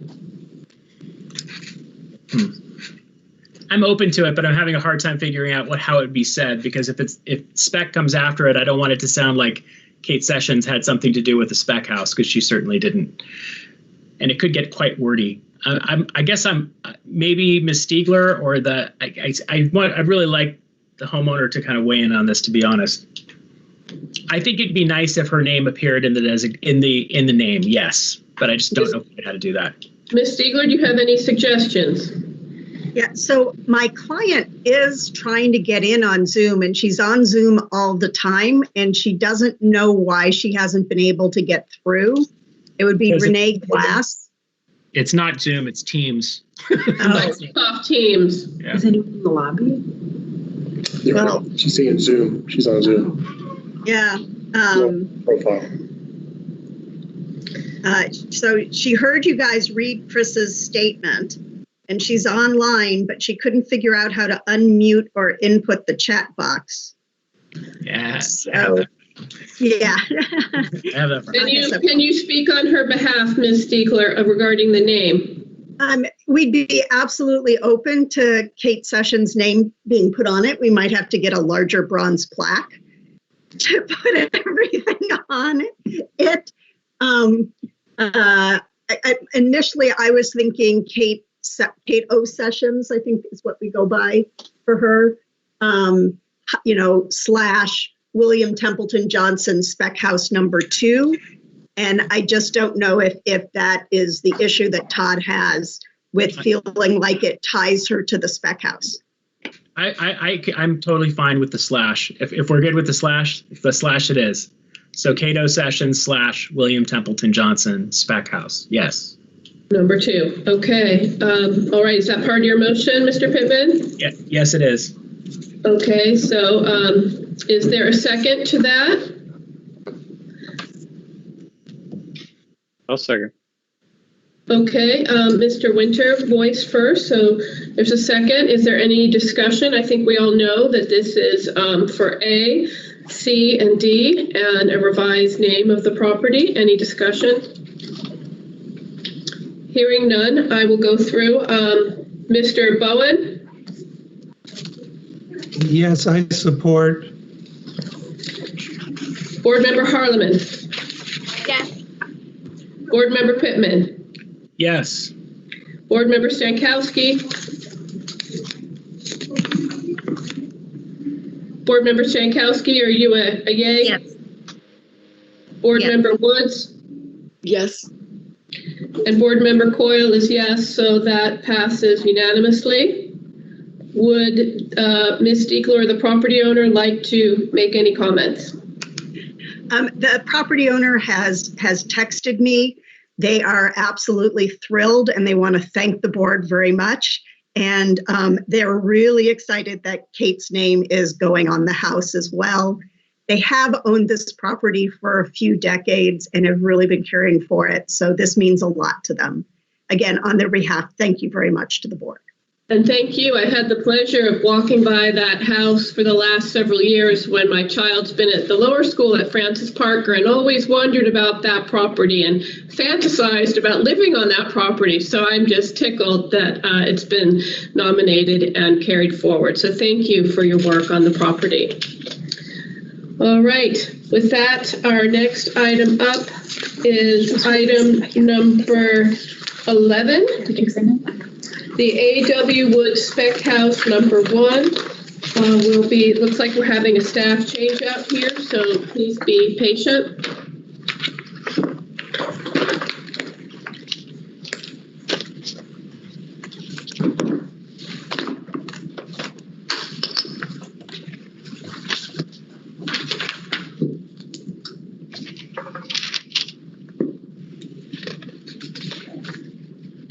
Good afternoon, everyone.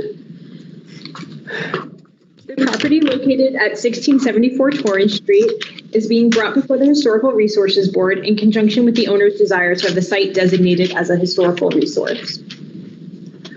A historical resource research report was prepared, which concludes that the resource is significant under HRB Criterion C, and staff concurs. The subject resource is a 1.5-story single-family residence constructed in the Craftsman style in 1913. The parcel is located in the Mission Hills neighborhood and also includes a garage at the rear. The house features a side-gabled roof with wide, unenclosed eaves and exposed rafters, with a large shed dormer on the primary facade. The first level of the resource is clad with wood siding, while the remainder of the building is clad in wood shingles. An inset porch with 4 tapered columns extends across the full length of the first floor on the street elevation. The driveway side elevation features a brick chimney and a subordinate 2-story massing, which is clad in the same manner as the main portion of the structure. Fenestration consists of wood double-hung casement and casement windows in a variety of sizes and light patterns. Other craftsman-style architectural details include knee braces and decorative attic vents and barge boards. The resource has had several modifications since its 1913 date of construction. The sleeping porch in the shed dormer was enclosed at an unknown date. However, the use of single light windows allows the space to visually read as if it was still open to the exterior. Both stories of the side porch were enclosed at an unknown date, post-1958. In 2004, a second-story dormer was added to the rear of the resource. Other modifications to the rear facade include removal of a kitchen window, the relocation of rear entry doors, and the construction of a deck. Additionally, a railing was added to the north side of the front porch, and a kitchen window was modified at an unknown date. These modifications do not significantly impair integrity of design, materials, workmanship, or feeling as it relates to Criterion C.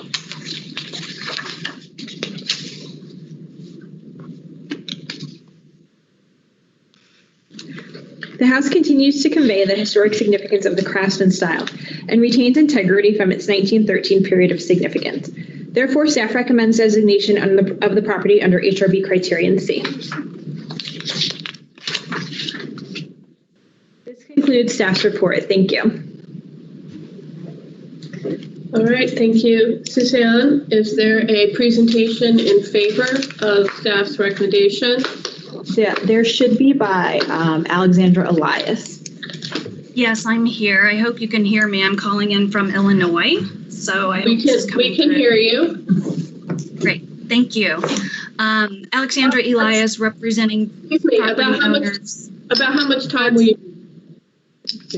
Less than 15 minutes. I understood there was 15 minutes allotted. Okay, thank you. May I begin? Yes, you may. Thank you.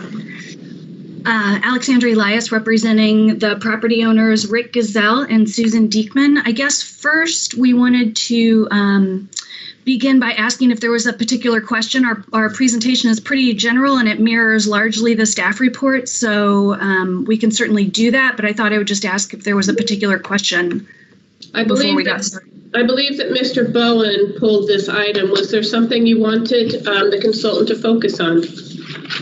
Yes, I just would like some clarification on the city's staff report indicates that the second floor front sleeping porch was enclosed at a later date. And I just wonder if there's evidence. I know some of these sleeping porches were enclosed from the beginning and they just had a lot of glazing. And I think Ione Stiegler's report on the Lark property was interesting because they went into detail about, well, the inside of the house showed that the porch was always enclosed. So I wonder if the consultant could describe the interior condition for any evidence that it was at one time an open porch, because I wonder if it has always been enclosed. So that's my first question. Madam Chair, may I respond directly? Well, I'm just trying to figure out if there's other questions. I had some questions about the addition to the rear of the property, so I'm wondering if you should just go through and do your entire presentation. Did you have another question, Mr. Bowen? Yes, I also was wondering about the garage, since the garage sounded like originally it was a carport. So I'm confused about why that would be part of the designation. I mean, normally we would exclude things that are not from the date of significance, the period of significance. So I'd like some more detail on the garage. So hearing that and anticipating there might be some other questions from board members, I'd encourage you to to work through your entire slides, but focus in on these areas if you'd like. Yes, ma'am. And let me just get over to my presentation by sharing my screen. I haven't used this system before, so I'm sorry I'm a little rough. It's okay. We're all learning new things. Yeah, indeed.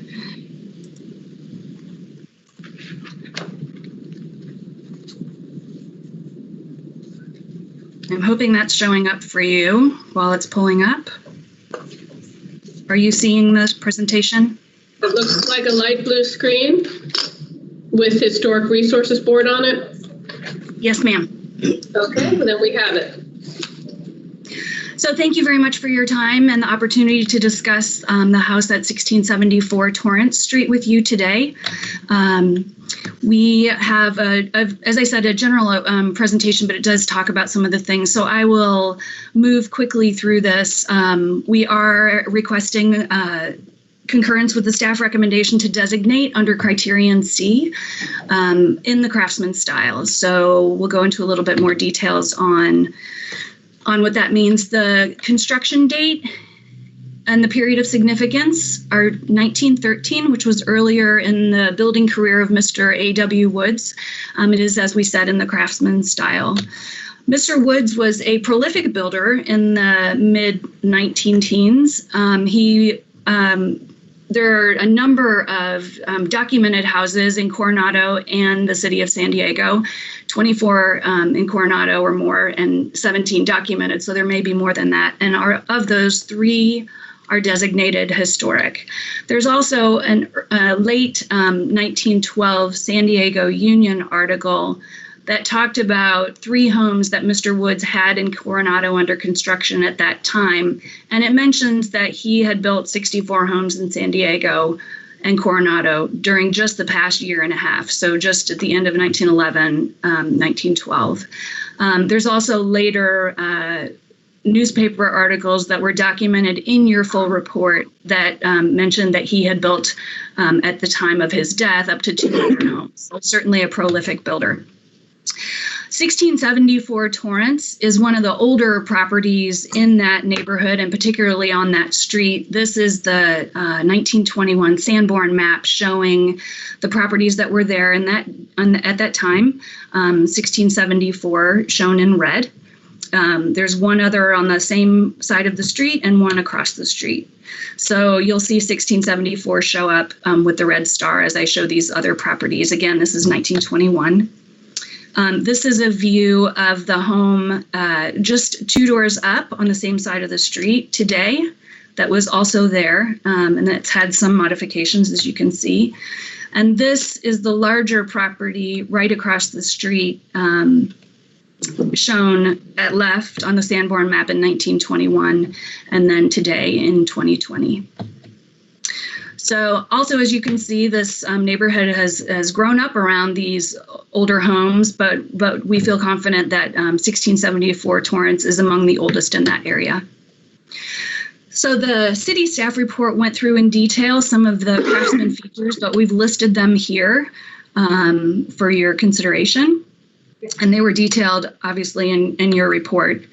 This is a closer look at the front door and that front porch, including some of those windows, double hung 4-light windows that are many of them have very old glass in them. So those may be, the glass may be original there. This is another view of the northwest elevation, including some of those very fine craftsman features and a more detailed look at the windows themselves. This is the side that's not very visible really from anywhere. It's very close to the western northwest property line, but it does similarly contain those very well preserved features that are particular to the craftsman style.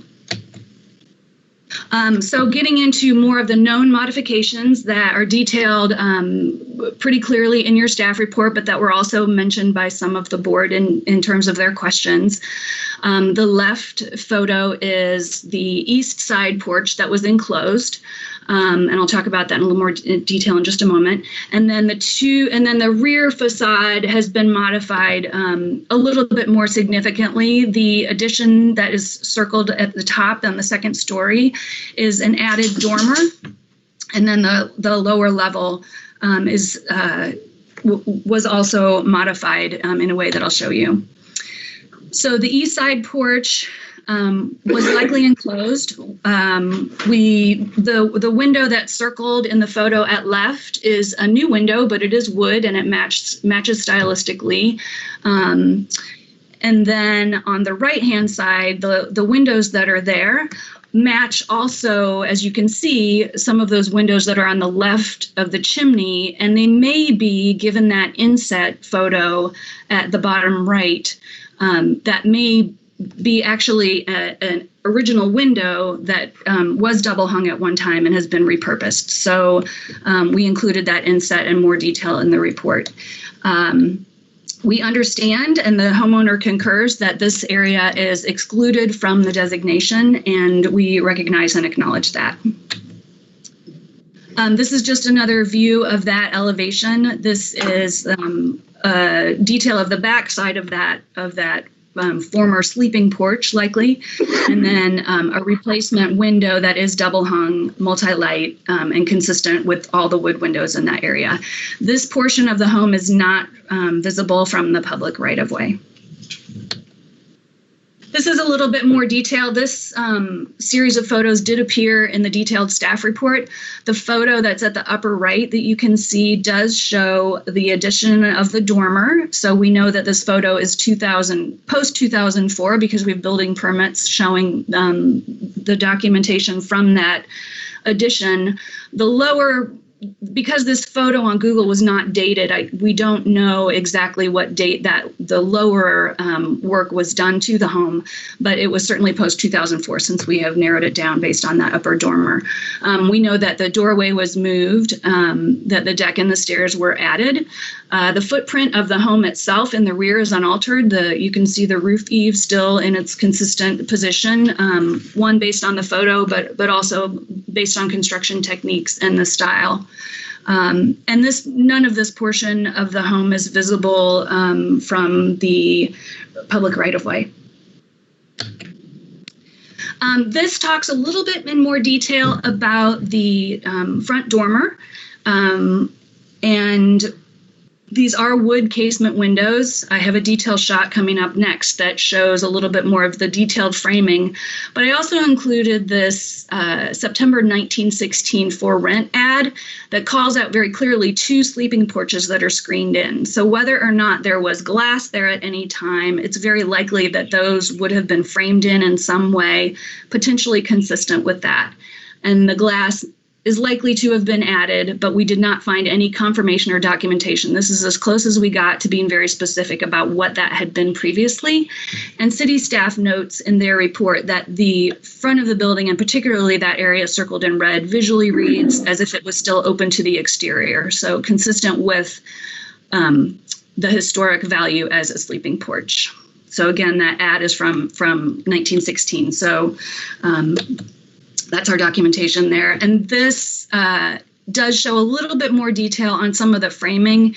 And you can see the inset of the way that the lower framing and the sill is kind of created on the exterior. Those are old windows. The written staff report that was submitted had more photos, both from the interior and the exterior, showing the detail of these windows. So if you have that handy, that might be useful in just showing what used to be there. But all of that structure is wood. There's no indication that we saw, again, consistent with the way the window itself is framed and the dividers, that there was any substantial modification there.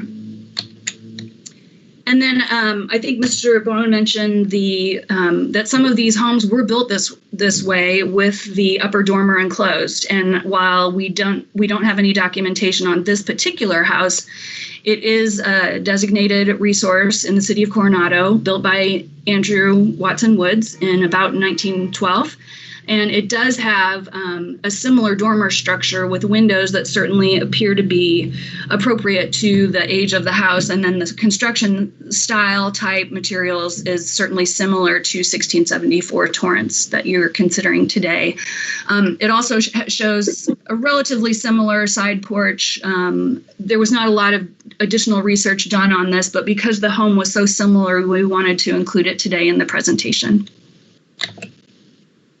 And then this is a showing the a photo from a 1916 newspaper article. This is also an A.W. Wood's house that is in Point Loma. It is still there.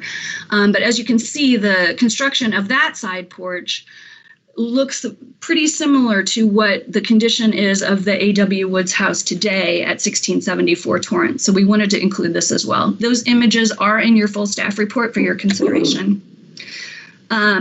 The driveway and garage are also included. They certainly look similar in materials. The window material and type has been consistently carried through there. We did note that the foundation appears to be original based on the materials and the structure, as shown in the inset photo. Also, in some of the very early, in fact, I think in that 1916 ad for the house for rent previously, I think it lists a garage. So there was some inconsistencies. Later on, it describes it as a carport. But in any case, in 1921, the footprint for a garage is in that location. And then just one final view of the home with the retaining wall and kind of the full craftsman view as you're approaching the house from the public right-of-way. We've gone through the significant craftsman characteristics and features, which it contains many of, and I won't go through those because they were detailed in your staff report. And it also meets most of the criteria for integrity, which I won't go through in detail, except to say that the one that is missing is that there is not any particular association with a known individual. So the significant statement that was contained in your report from the staff is included here for your consideration. And we do want to recognize that we've had a very good experience working with city staff. We appreciate their time. And our homeowner, Susan Diekman, is here as well if you have questions. And I should have said at the beginning that I am doing this report with my association with Nexus Planning and Research. So I thank you for your time. Okay, thank you very much. Are there any other members of the public to speak in favor of the staff recommendation? If so, indicate in your box. Suzanne, did Soho want to speak on this one? Yeah, I agree. Soho, if you're here, would you like to speak to this item? Yes, this is Bruce Coons, and we fully support staff's recommendation on this, and just talk a little bit about the sleeping porches. This is a common situation on buildings from this period. There are very, very, very few that exist today that have not been enclosed with glass. In fact, we're pretty excited when we find one that's still got the screens. This one seems to be a tasteful, fairly early enclosure that the wood surrounds appear to me to be in character with the period surrounds that would have been on the screens themselves, and I think do not detract from the building and give some hint of the character of it that it was when it was screened in. These typically get screened in within a couple of years due to our winters being a little colder than a lot of the people thought they were going to be when they came out west, and an easy way to expand the buildings. And by the 20s, the idea of sleeping in the open air for your health was starting to wane. Thank you. Thank you very much. Any other members of the public who would like to speak, if you could indicate? Is there anyone to speak in opposition?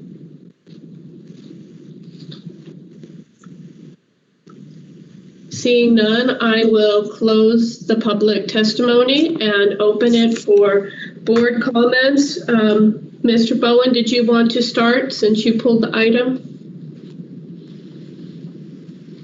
Yes, I think I'm satisfied with the explanations about the sleeping porch. I don't feel it. I think it. It still has plenty of character. I'm a little hesitant about the enclosed porch on the south side, whether that alteration is really in keeping with the Secretary of the Interior standards. But I suppose the fact that it's not in the designation, we're able to give it some leeway.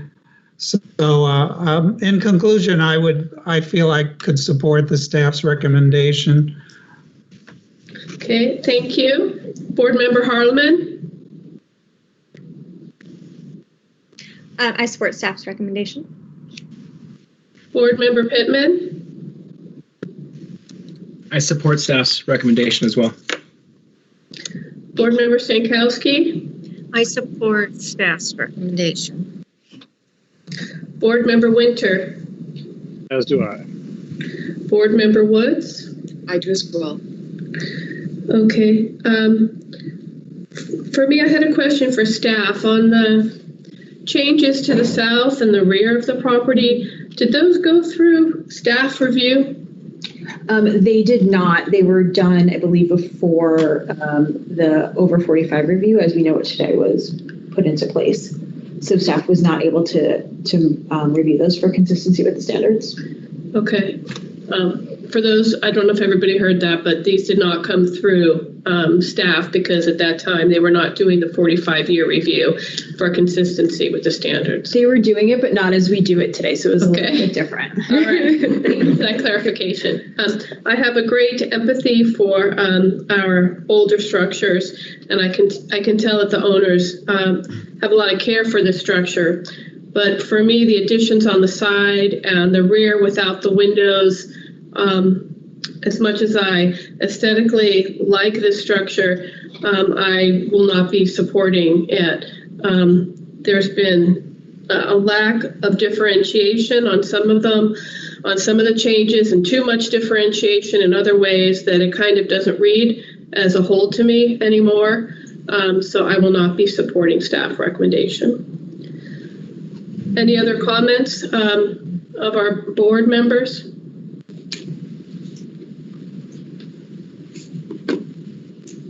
Okay, hearing none. Would someone like to make a motion?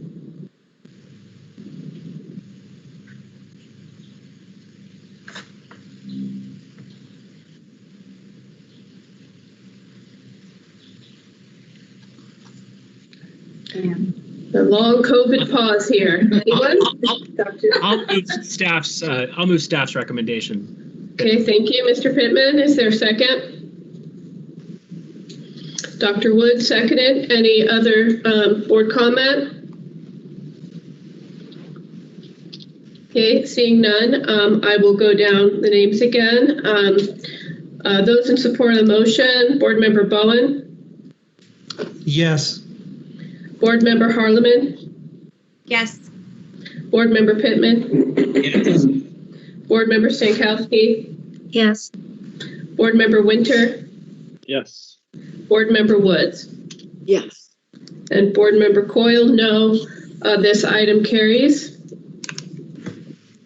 Would the property owner or the representative like to make a comment?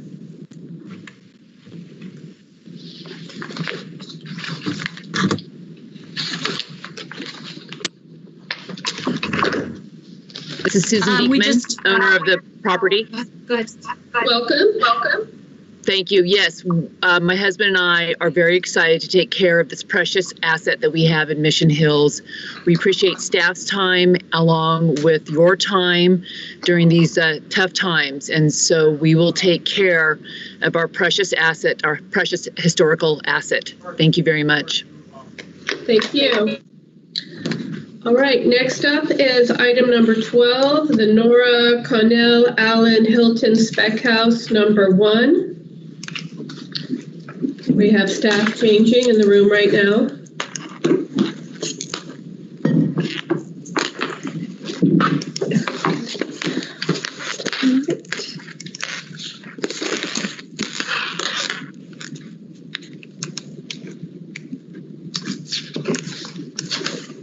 I believe this item was pulled by Dr. Woods, is that correct?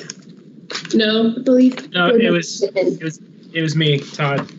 Okay, is there anything in particular you would like for the reports to focus on? Yes, if we could focus on the relationship and documentation between the master builder and the house. Specifically his style, how it's exhibited in the house. Okay, thank you. Okay, and Todd, would you like me to read my entire presentation or to just specifically focus on HRB Criterion D? Do any other board members have any questions on this one? It was proposed for consent. Hearing none, maybe you do a short version focusing on Criterion D. Sure.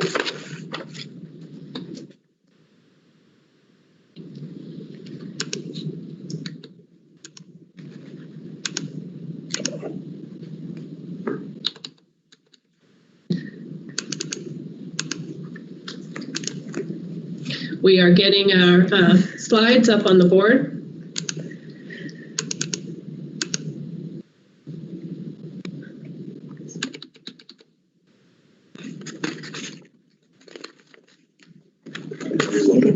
The PowerPoint?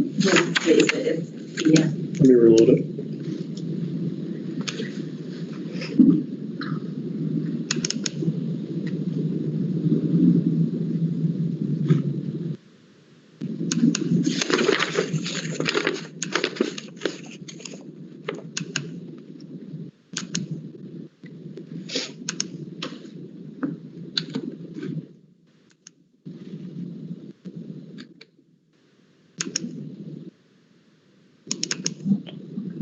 Maybe the space bar.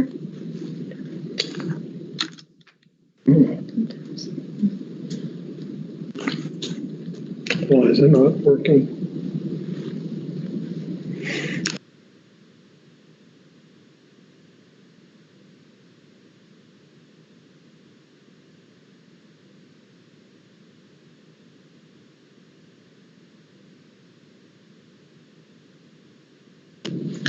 We're still loading. Stop. There's another version of it. The other one is the applicant's version of it.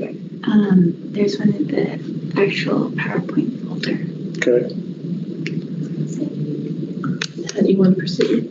I think we're going to go to, we're going to take a path going to our iDrive and pull up the original. I think I still have the file open. This is it. This one right here. There's this one, and then there's this one. Yeah. Let me go to the iDrive. Yeah, it's shared drive. Yeah. And if you go back. Here, I'll let you go ahead.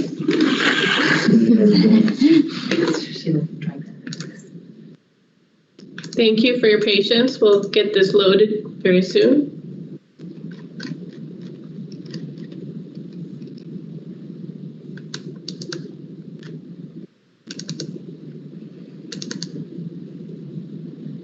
This one, right?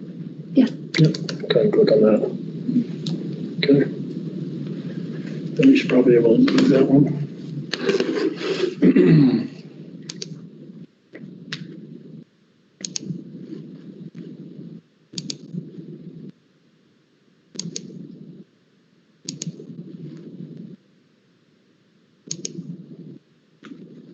Okay. You ready, Ms. Haggerty? Yes. Okay. Can everybody see this? I'll take that as a yes. All right. Next slide, please. This item is being brought before the Historical Resources Board in conjunction with the owner's desire to have the site designated as a historical resource. A historical resource research report prepared by Legacy 106 concludes that the resource is significant under HRB Criterion C and D, and staff agrees. The property is located on a curvilinear street in the Kensington-Talmadge community. And the slope parcel features a single-family residence with an attached garage facing towards the southwest. The property is a one-story Spanish eclectic-style residence, which features a smooth stucco exterior with a partial gabled roof clad in Michelin clay tiles, followed by a flat roof with a simple parapet. The primary facade features a centralized arch entry door flanked by two large divided light wooden casement windows, as well as an attached garage with an arched entry door. The interior of the property features the original California art tile fireplace in the living room. Modifications to the property are minimal and include a small addition on the southwest elevation constructed in 1947. Additional modifications include the replacement of 3 windows with modern replacements and a basement walkway enclosure. Overall, these modifications do not significantly impair integrity of design, materials, workmanship, or feeling, and do not result in a loss of integrity as it relates to Criterion C.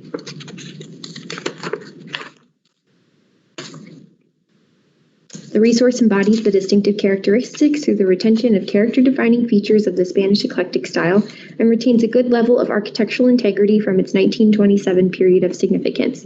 This designation includes the interior California art tile fireplace. Therefore, staff recommends designation under HRB Criterion C.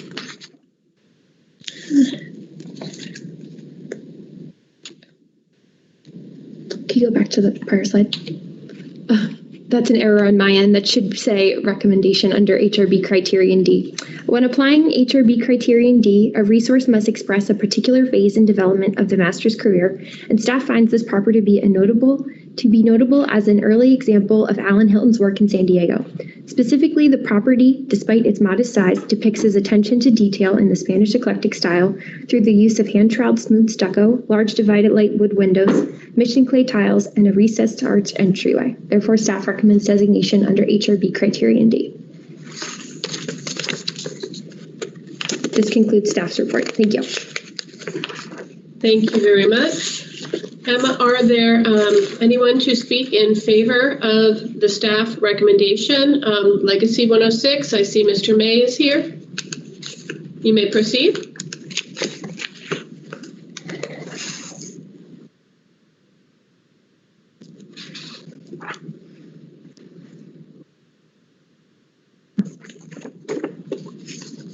Does he have the PowerPoint or something alone? Is there? Is he speaking right now? We can't hear you if you're speaking. Send a PowerPoint. Yeah, you provided one. Okay. Do we load that for them? Yeah. We have Okay. it, yeah. We are loading your PowerPoint right now, I am told.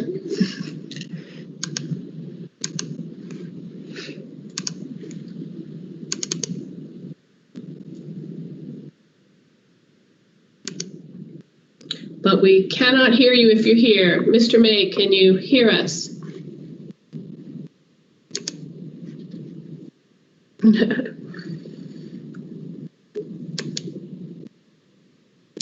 We cannot hear you.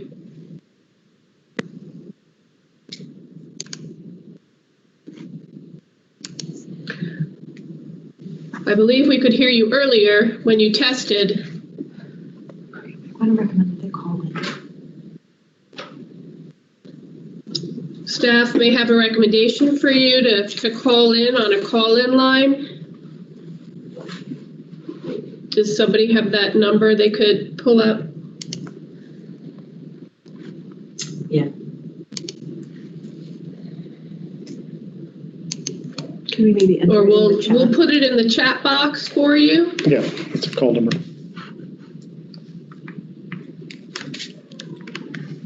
Do you have that? Yeah. Anna? Okay. Okay, the number is 323-813. 7079. What's that? 7079. 79, okay.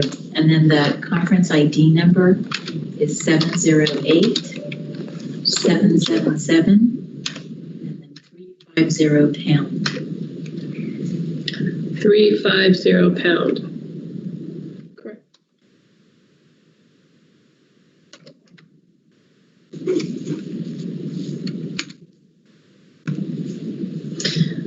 If you can call that number and enter the ID, that might be another way for you to get audio for us, Mr. May.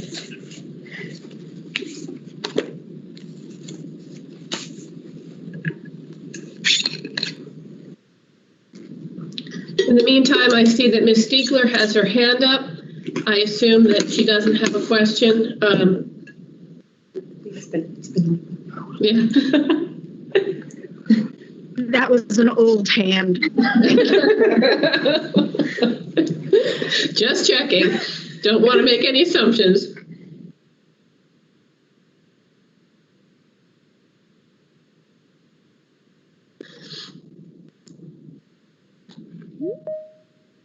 Oh.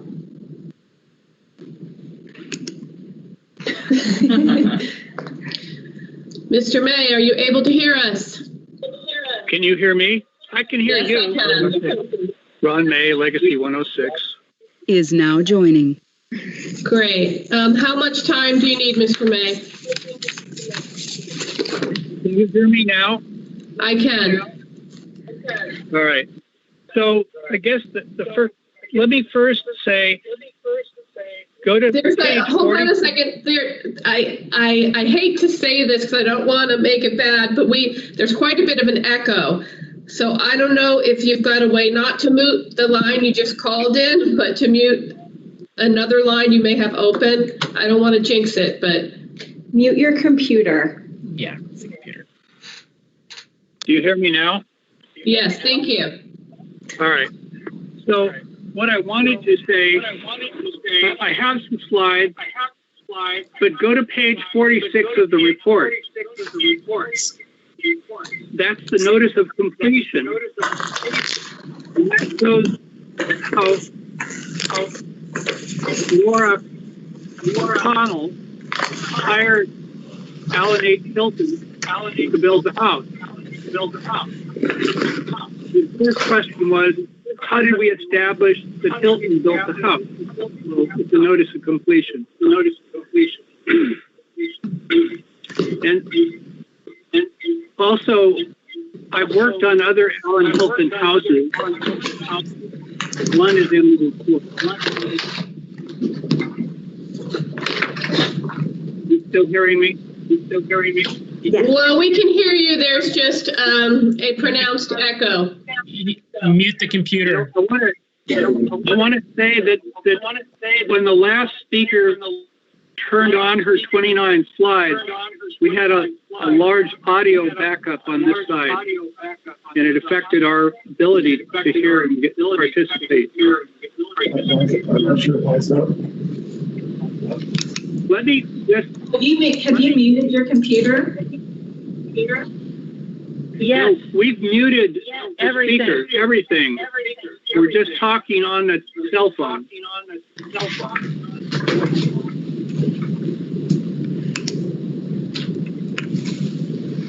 But, this is really not fair to our client for this technical problem. I don't know how to get the full screen. Well, it seems like our choice is to proceed slowly, or I don't know if you would rather continue this item to next opportunity. I don't know how we can solve this in this moment. It's not fair to the client to continue. The question that Todd Pittman asked is, how did we establish Alan H. Hilton connected to this house? And on page 46 of the report, there's a notice of completion that establishes that connection. Also, the historical research shows that the woman who owned the property never lived there. So she built the house and then sold it. I believe this is a good example of an Allen Hilton construction. If you page through pages 112 through 118, you'll see examples of one-story and two-story buildings in Spanish style, which I believe Allen Hilton was a master builder in building. It's a good example. It's not been changed, and you can tell if you look at the 1927 photo, which, if you could turn the next slide. This PowerPoint's not working though. We are attempting to do that. Right. There is a 1927 photo in my slideshow that I took from the report. So you should be able to find it. There are actually two photos in the report, but I picked the one that was closer. Can you direct us to the page number and the hard copy of the report, Ron? I'm looking. Corky, can I make a suggestion really quick? Sure. We're getting. I have a feeling that their speakers are muted, but the tab that's on the Teams thing where you can see where you can mute on the computer, I have a feeling that is not muted. So in other words, they've got it muted from the speaker, but not from the computer. Perhaps have them just check that on our side it's muted and it's red. That it doesn't turn red. Yeah. If you're hovering. If you hover over the microphone and click mute, it's muted. It's got the line. Listen, on my computer on this side, on my speaker, it's red. It's off. No, up here. Red's the hang up button. No. Todd, okay. Yeah. This is Pamela. The microphone icon has a line struck through it and says it's muted. Got it. Okay. I just wanted to check. It's hard to hear. Yeah. Yeah, we're getting a lot of some other microphone feedback through this line. Right, we all are. So trying to move forward here, can you tell us the page number and the hard copy of the report you wanted to call out? We're running back and forth. So what does it say, Ron? They want the photo, the 1927 photo of the house. The PowerPoint's not working, Tim? No, whatever they submitted, it's not going. We're looking for those photos. Just 1 second. It's on in section A1. Has the historic photo. 81, sorry, page 81. Okay, thank you.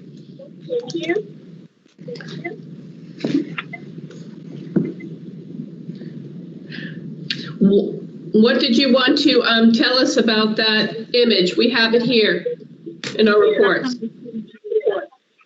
Well, Todd asked how I established that Allen H. Hilton built this house and whether it's a good example of a Spanish eclectic that he designed.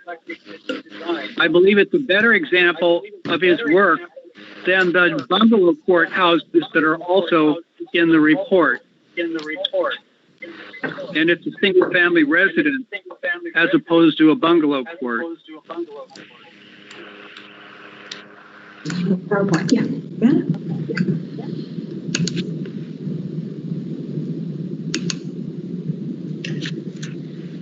Do we have it now? You know, okay. We have your PowerPoint is working now, Ron. All right. So turn the page.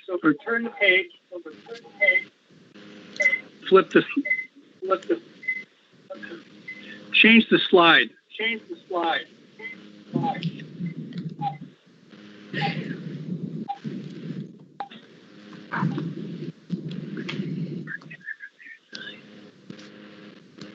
I'm not sure why, but we're not seeing the change. There. No, another slide. Which slide number? What of a slide number? Which slide number would you like to be on, Mr. May? Because we're pulling it up here. We don't have the full screen right now. I do not have the full screen. When they went to chat. The black and white photo is the one that I wanted you to get to. Okay, we have that up. All right. Now that was right after the house was built. And if you think about the front of the house in the photo, it's intact.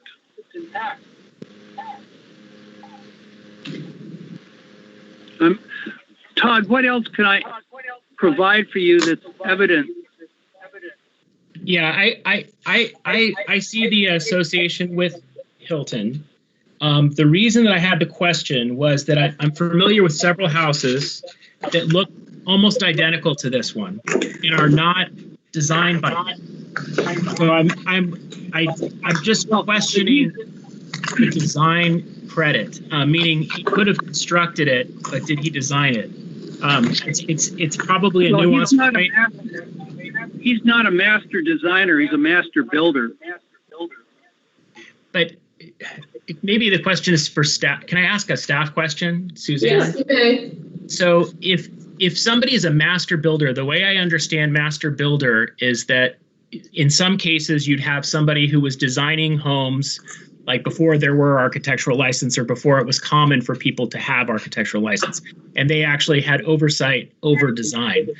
I guess what I'm questioning here is this seems like a situation where somebody may have worked as a contractor or a developer, and that's not to take anything away from the house. I think it's a lovely house. It definitely qualifies. I guess I'm just questioning the design, exemplary of a design by Hilton. And I didn't see so much of that in the report other than to say, yeah, it looks like he was hired by the initial owner.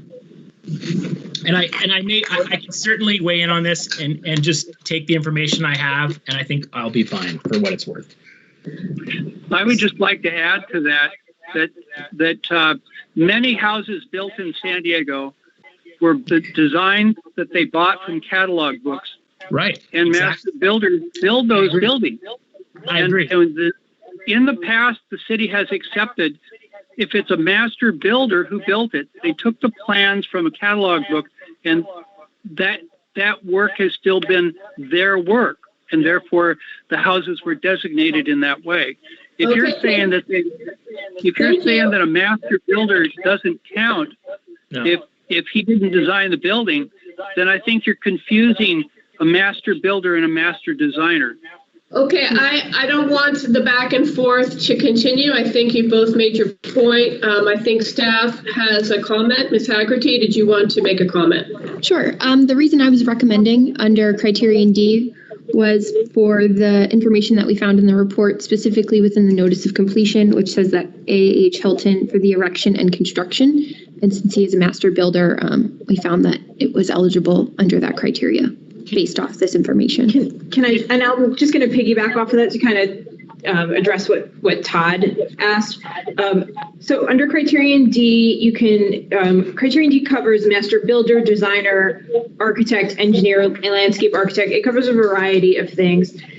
Master builders sometimes were just craftsmen who were, acting out somebody else's design, or constructing somebody else's design, but they were also sometimes designed and constructed the property themselves. Specifically with Alan Hilton, I'm not sure exactly what he normally did, but we do know that this building can be attributed to him. Suzanne, to what Ron said, is that just for my understanding? So if you had a Sears home, you bought a Sears Roebuck designed home through a catalog, and it was built by a master builder, you're saying that at that point it would be eligible as a master builder? It has to be a notable example of their work. But how could something be notable if it wasn't their own design? Because they're not designed. What are you designating? You're designing the craftsmanship of the builder. Okay. Alrighty, I think we've kind of gone around on this one. This item was on consent for both Criterion C and D. I would ask that everybody mute their mics right now. Maybe that will help with it, except for us. I'm going to go around to the other board members and ask them if they have any other comments on this. Do we have any other public testimony? I don't believe so. Okay. I'm going to go around the board now, starting at the bottom. Board Member Woods, any comments on this? I support this under C and D, but if Todd's uncomfortable with that, we could take it as separate motions. Okay, thank you. Board Member Winter. I support a C and D as well. Ms. Stankowski. I support staff's recommendation, including A. Including D. Is that what you said? I'm sorry. D, sorry. Okay. Board Member Pittman, we'll come back to you. Board Member Harleman. I support both C and D. Thank you. Board Member Bowen. Support both C and D. And I too support both C and D. Mr. Pittman, was there anything you wanted to add at this point?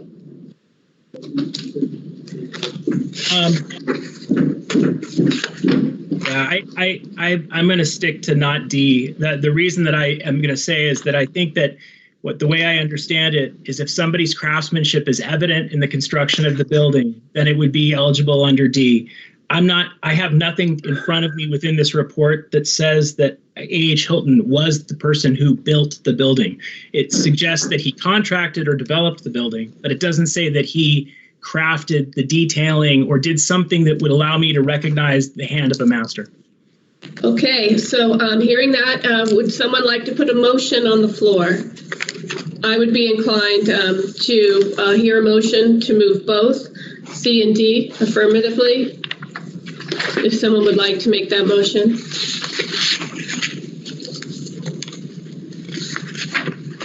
I'll move that motion. Was that Mr. Winter? It was. And I will second it. Thank you, Ms. Coyle. Any discussion? Hearing none, I'll go through the names again. Board Member Woods. Yes. Board Member Winter. Yes. Board Member Stankowski. Yes. Board Member Pittman. We take the rest of the vote? You want to come back to you? Yep. A little unorthodox, but okay, I will entertain it. Board Member Harleman. Yes. Board Member Bowen. Yes. Board Member Coyle is yes. Board Member Pittman, circling back around to you. I'll vote no. Okay, the motion carries. Would Mr. May or the property owner like to make a comment? Congratulations on your designation. I'm not sure if the owner is still on. He was on for a while. Mr. Matsumoto. Yes, I'm here. This is Shoji Matsumoto. I'm the owner of this property and the subject. I really appreciate the city members and board members under this pandemic situation. I really appreciate your hard work and support to designate my houses, and I'm great honored to contribute to this part of San Diego history. As originated from Japan, I'm from Japan, but I'm great honored make things, make something contribute to the city, and I do love city try to preserve the history. I really agree with that, and then really appreciate it. And thank you, May. You're a great professional. I'm really impressed. Thank you very much. That's it. And thank you very much, sir. You have a lovely home. The landscaping is also quite gorgeous. So congratulations. And we apologize for the technical issues. We all are just doing the best we can given COVID. So thank you and enjoy your home. Thank you. Do we have one more item? Yes. Okay, I'm going to say that we're going to take another 5-minute bio break. Ron May, Legacy 106. We will return. It's 3:34 right now. Let's return at 3:40. Thank you.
Okay, everybody, it's 3:40. Because we're doing it virtually, I need to run through and make sure that all the board members are still here.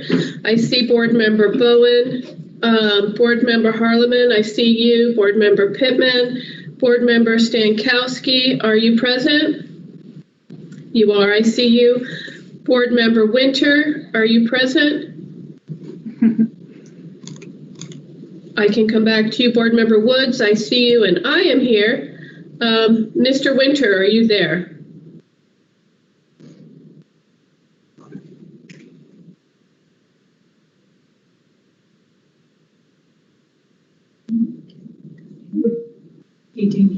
We have 6 to proceed. Would you like? He says yes, he is. He is here? Yeah. Okay. All right. I got you on the chat. Thank you very much. Okay. I believe that Dr. Woods pulled this off of consent. Is there any particular aspects that you would like for staff and the applicant to cover? Yes. I completely support staff's recommendation under C and D, but I would like to discuss Criterion B and Major Joyce Cunningham Schmuck. Okay, thank you for that clarity. Do other board members have any comments on C and D or questions? Do they want a full, or can we do an abbreviated report on C and D? Indicate in your chat box if you have issues with C and D. Was that Mr. Pittman? No, it wasn't me. Oh, it's just my headset's fixed. I'm back in business. Good to know. Alrighty, well, it seems that there might be an interest by the person who pulled it in B, but maybe you could just very briefly go through the rest and then focus on B. Okay, sure. Thank you. Yeah, I forgot to introduce myself last time. My name is Gemma Tierney. I'm an associate planner. If you could speak up just so we can be sure to hear you. And I can take my mask off. My name is Gemma Tierney, and I'm an associate planner with the Historical Resources section. And I did also want to mention, I think you can go forward one more actually. So this, I just wanted to mention that on the agenda, there was the incorrect zip code and council district and community plan area. So it's La Jolla Council District 1 and the zip code is 92037. Okay, we can go from there. So yeah, as I said, this property is in La Jolla. It's specifically in La Jolla Country Club Heights subdivision. Go forward again, and it's a building originally built in 1952 in the organic geometric style, and it has a number of the character-defining features, and it features vertical redwood inverse board and batten siding, bricks along the foundation, an irregularly shaped, low-sloped gable roof with deep eaves, exposed rafter tails, a wide clear-story dormer, and large expanses of windows on the northwest and northeast elevations, providing views of the canyon. And there was a addition and some modifications done by the same architects and Bruce Richards beginning in 1960, completed in 1963. So the period of significance is 1952 to 1963 for criteria C and D. And there are some modifications. There are some differences between the Sim Bruce Richards drawings and what was built, as far as we can tell, because this has been a single family has owned this, so they know a lot about the construction history. But there were some differences between the drawings and what was built. And then the major modification more recently was the replacement of this garage door. It's now a metal garage door, but it looks similar to the one that was there before. And then the deck above was replaced in 2018, and that work was reviewed and approved by historical staff as being consistent with the Secretary of Interior standards. So those are the main modifications. Staff's not recommending Criterion A. And so I can talk a little bit more about B. Staff is not recommending Criterion B. The report did recommend it for the connection with Joyce Cunningham Schmuck, who was the original owner, and staff is not recommending it.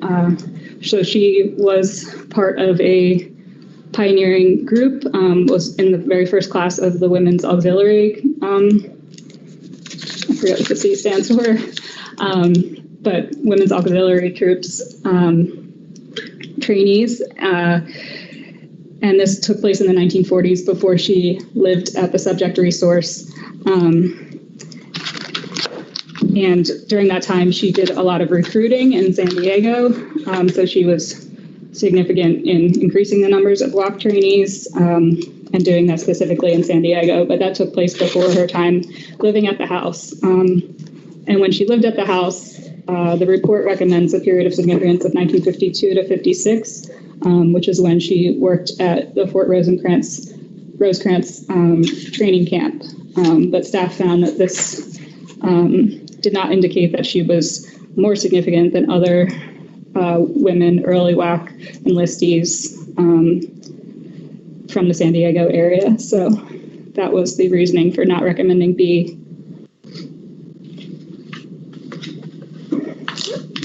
Do you want to proceed? Yeah, so I can go over questions. Yeah, I can go over C and D. So we are recommending C because the house continues to convey the historical significance of the organic geometric style and retains integrity from its 1952 to 1963 period of significance. And so you can see some of the character defining features listed there. And staff is recommending designation under HRB Criterion D because the subject property is a known work of master architect Sim Bruce Richards and is representative of his notable work. So that concludes staff's report. Okay, thank you very much. Does the consultant for the applicant wish to make a presentation? Do we have that presentation? No. We'll pull it up then.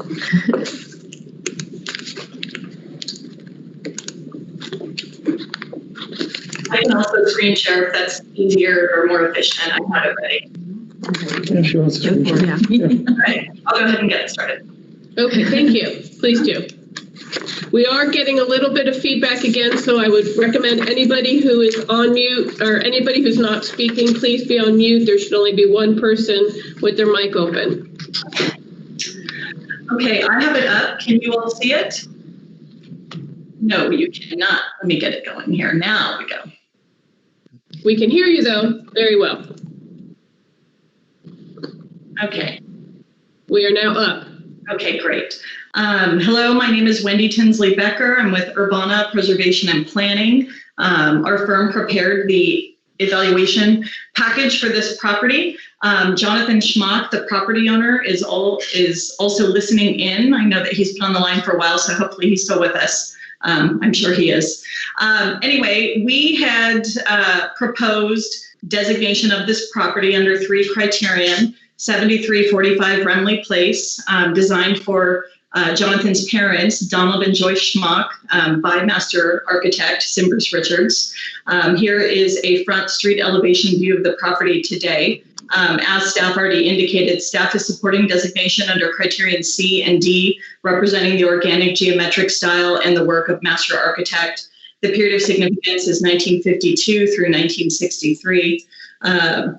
This is actually one of these rare properties where we have drawings, and we have not just drawings, but a memory, because it's still owned by the same family who commissioned the construction and then commissioned the subsequent construction campaign. So we have here a rendering from 1952 that's framed in the house, signed by Sim Bruce Richards, and lots of lovely historic photos that do chronicle the construction history of the property. The woman in question, Joyce Schmock, that is her there in the pink sweater holding our client, the property owner, Jonathan. John, Jonathan, we didn't ask you how old your mother was. We can do the math, but from our perspective, we really felt like Mrs. Schmock was kind of a, pretty solid, strong woman. And we thought we had to throw that in as, a potential significance conclusion. We felt we would be remiss if we just did not try to put her forward in some way. So, we understand staff's conclusions on that one, but we still felt like we had to put it in the record and give it a try. So this is photos of the building under construction, 1952 to 1953. We've got, strapping Donald and young Joyce there in their construction photos, shortly later having their child. We see here the original volume of the home that still exists today, except this element, which we'll get to. Then in circa 1961, the Schmocks contacted Bruce again in order to make changes to the home. So what was originally the garage through this area under the house became a secondary entrance from the street, and a new garage with roof deck was proposed. So as staff indicated, this is not exactly the way the house was constructed under this second campaign, but that's often pretty typical that field changes occur and, clients change their mind. So here are construction photos from the subsequent campaign, circa 61 to 63 or 62 to 63, depending on the records that we look at. So this is that street entrance with double doors under construction. This is the south wall of the existing garage, which then is the entire volume here with the roof deck finished. And we see the roof deck here. We see the aluminum sliding doors installed. And this is the west or northwest facing elevation that now has been built out with roof deck. And this is the current property owner, Urbana's client, playing on the completed roof deck and railing. And this is the railing in question that was rebuilt consistent with Sim Bruce Richards' specifications in 2018, 2019. So the two volumes, the two construction campaigns are demarcated by this yellow dashed line, with the original volume here on my right and the subsequent volume here on the left. This garage door is new. We feel it's reversible under the standards, sort of a non-issue from our opinion. And the railing, while it does not match the original drawing, we do have specifications for it, and we do know it was the original design based on historic images. So, I think I would like to think we're on the same page. It's a really great building. And I think it's pretty special that it's remained under the Schmock family ownership. There are really great interior features as well. The property was photographed by Julia Schulman at some point decades ago. It has horizontal redwood vertical siding, vertical siding, very kind of monochromatic in appearance, multi-plane roof lines, full height and smaller glazed units around the perimeter. It really kind of settles into this canyon on the property and fits quite nicely. In terms of Mrs. Schmock and her role as kind of a pioneering, feminist woman, I pulled up a website on the Women's Army Auxiliary Corps and their efforts here in San Diego. But to staff's credit, it is true that Mrs. Schmock was a member of the WAAC during a time that predates her occupancy of the house. She did continue on in military endeavors and ultimately went on to receive a doctorate in education from San Diego State and taught at San Diego State University. We do view her as kind of an impressive woman from the mid-century period. And I would say that if we took another stab at it, one of the things that in just kind of thinking about it, even under Criterion A, is the fact that, this is one of those rare La Jolla properties that was designed by a master, clearly for an elevated client type. It's not surprising that she was in academic circles. That kind of falls in line with the family tree of architecture in San Diego history. We see, Lloyd Ruaco and his wife Elsa. We see other academics involved with these master architects. So in looking at it with a fresh set of eyes many moons later, it really makes sense to me that they engaged someone like Cimbers Richards. So I do think that there's more of a story to tell with Mrs. Schmock, but today we are, very satisfied that staff is supporting significance under Criterion D, and we request designation as such. Some other images, so just to recap there, we feel the home retains a high level of integrity. We had not proposed any landscape features, and I don't know if that's something, that is going to come up. I've been, texting with the property owner during the course of the meeting as it's been discussed with other properties. Currently, they are not proposed. That's the end of my formal PowerPoint. We do have other details that I'm happy to share. Until then, I'll turn on my screen sharing. Okay, thank you very much. Are there any members of the public to speak in favor of this recommendation of staff? If you could indicate in the chat box.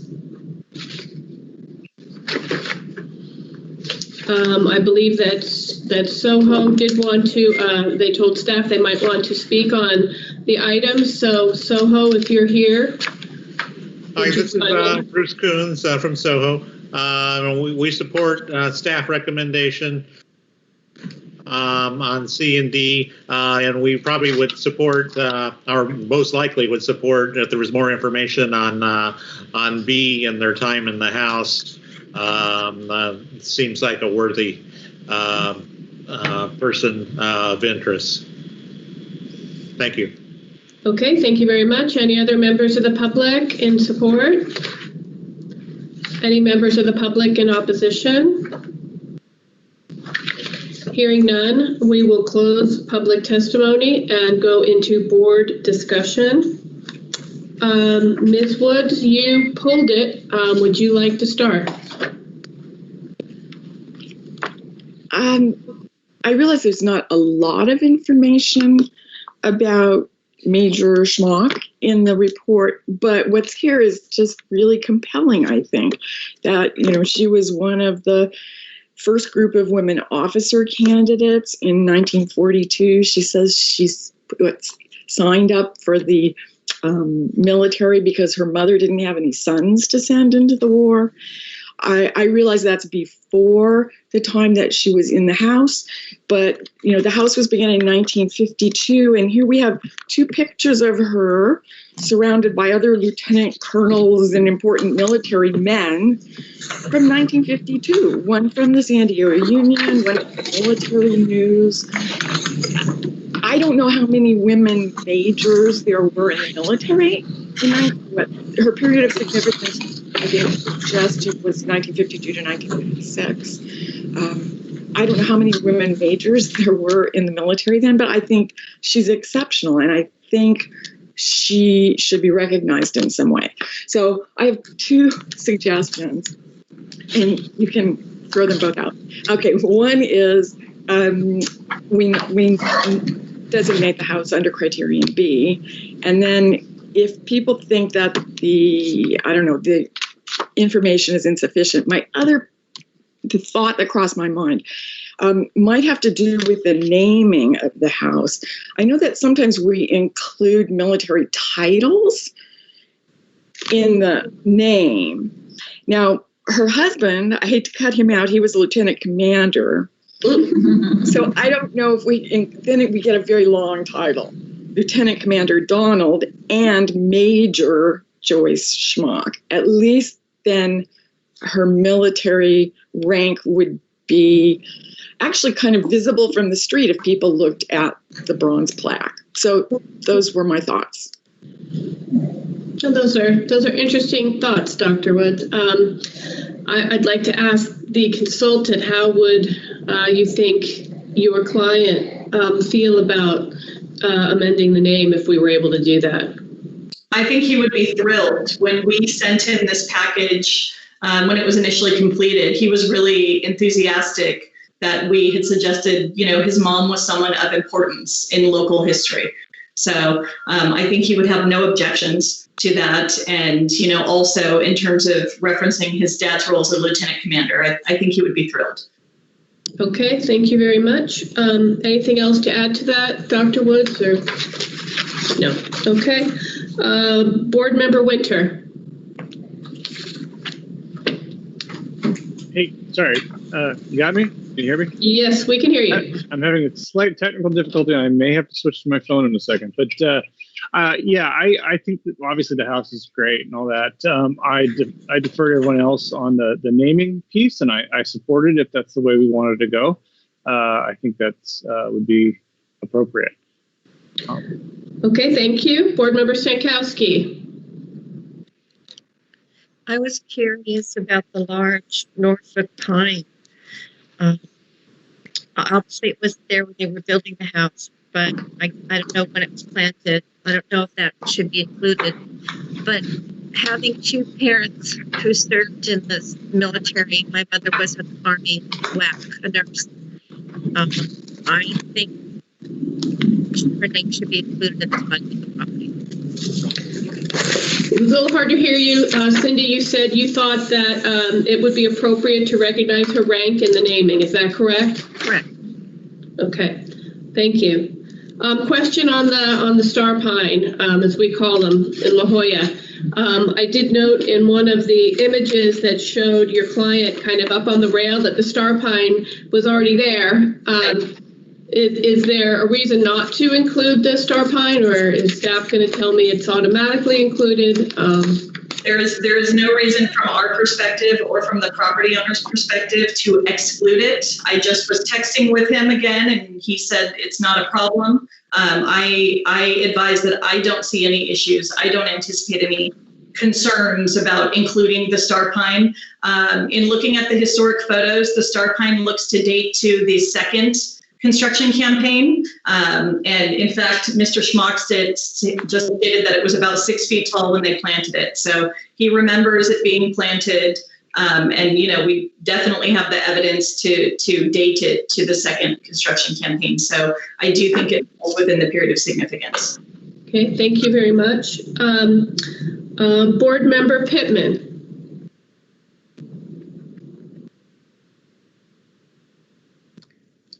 Always happy to see a Bruce Richards house designated. I would support Dr. Woods in a motion to add Criterion B. I think there might be enough there personally. So I'll be in the role of Mr. Bowen, suggesting that if some language can be added, I would be open to that. But I would certainly support staff's recommendation, and I would also, again, support a designation under B.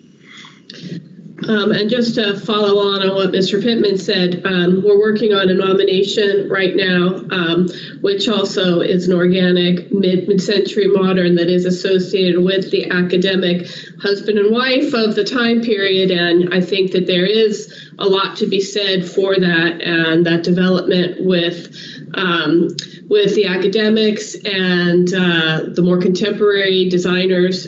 So I think that there is a theme with that as well. So I think that that's part of the significance, which maybe would tie her a little bit more into the academic things that she did later on when she was within the House. Okay, Board Member Harleman. I definitely support adding their ranks to the name, and I guess if length is a concern, we could always abbreviate, whether in the actual name or on a plaque. And I'd support adding B as well. Okay, thank you. Board Member Bowen.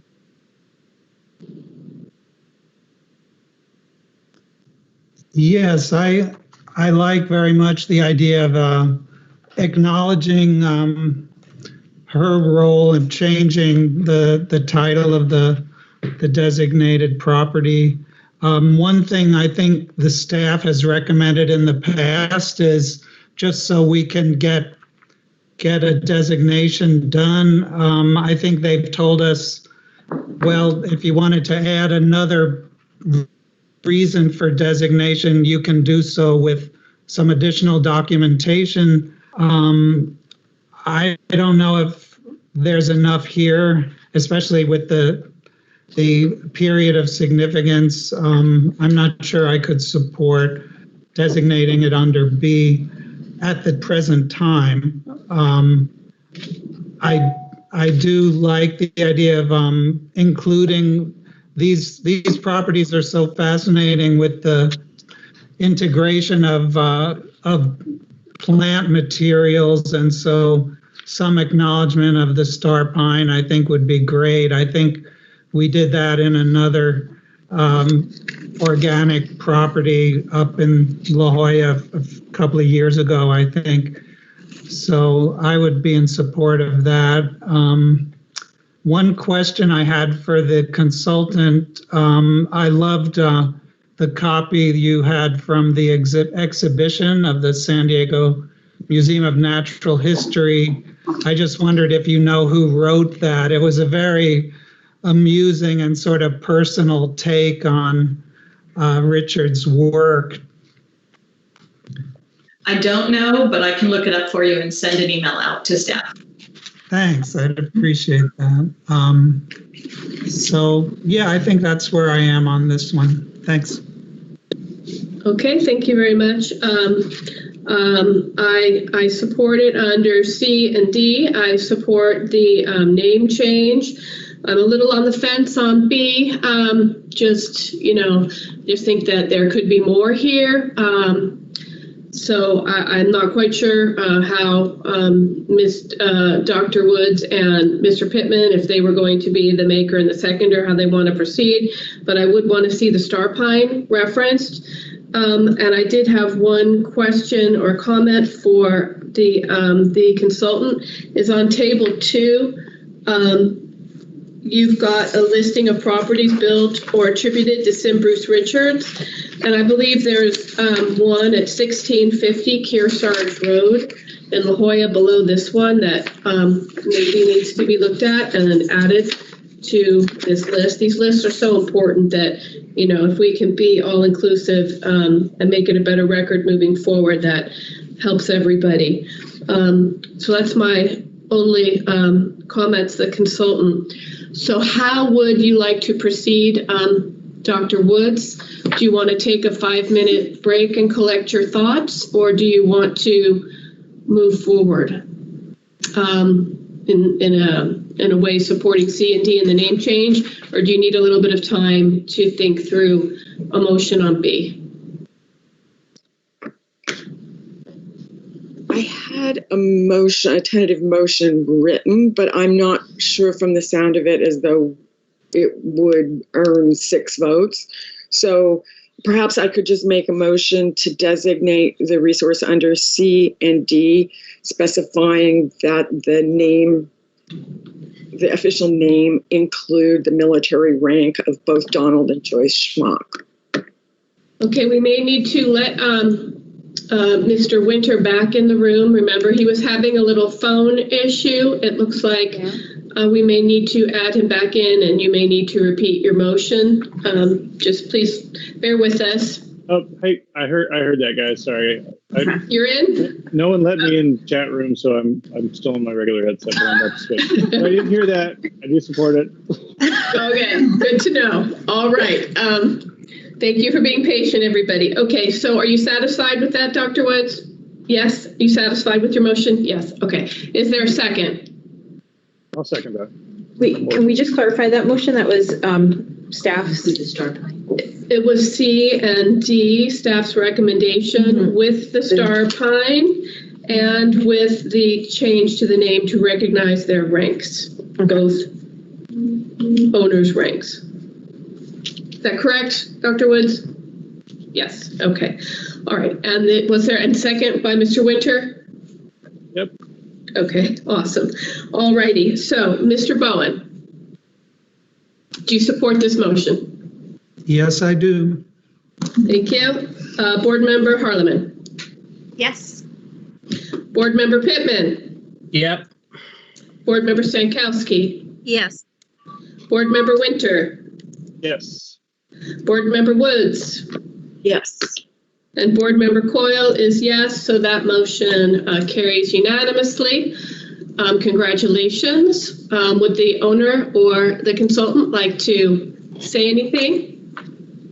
I want to thank you all, and you've piqued my interest. If I can find some free time, I think I might explore Criterion B a little bit more and bring it back. I just think that there is a story there to tell, and maybe we need to give it another stab. I'm not sure if Mr. Schmock is on the phone. So on his behalf, I will say thank you, and we treasure the building, and we appreciate staff's working with us, and we appreciate you guys sticking with it until 4/11 for us today. So that's all. Thank you very much. Thank you. It's a jewel of a property, and how wonderful that it's been in the family this whole time. It tells a wonderful story. So he's to be commended for still having it. Okay, so that concludes, I believe, all of our agenda items. Our next board meeting date is Thursday, July 23rd, 2020. Location will be virtual hearing again, so eat your Wheaties. And is there anything else for the good of the order, or we ready to adjourn? With that, we are adjourning at 4:11. Thank you, everybody. Stay healthy and safe, and be well. Bye.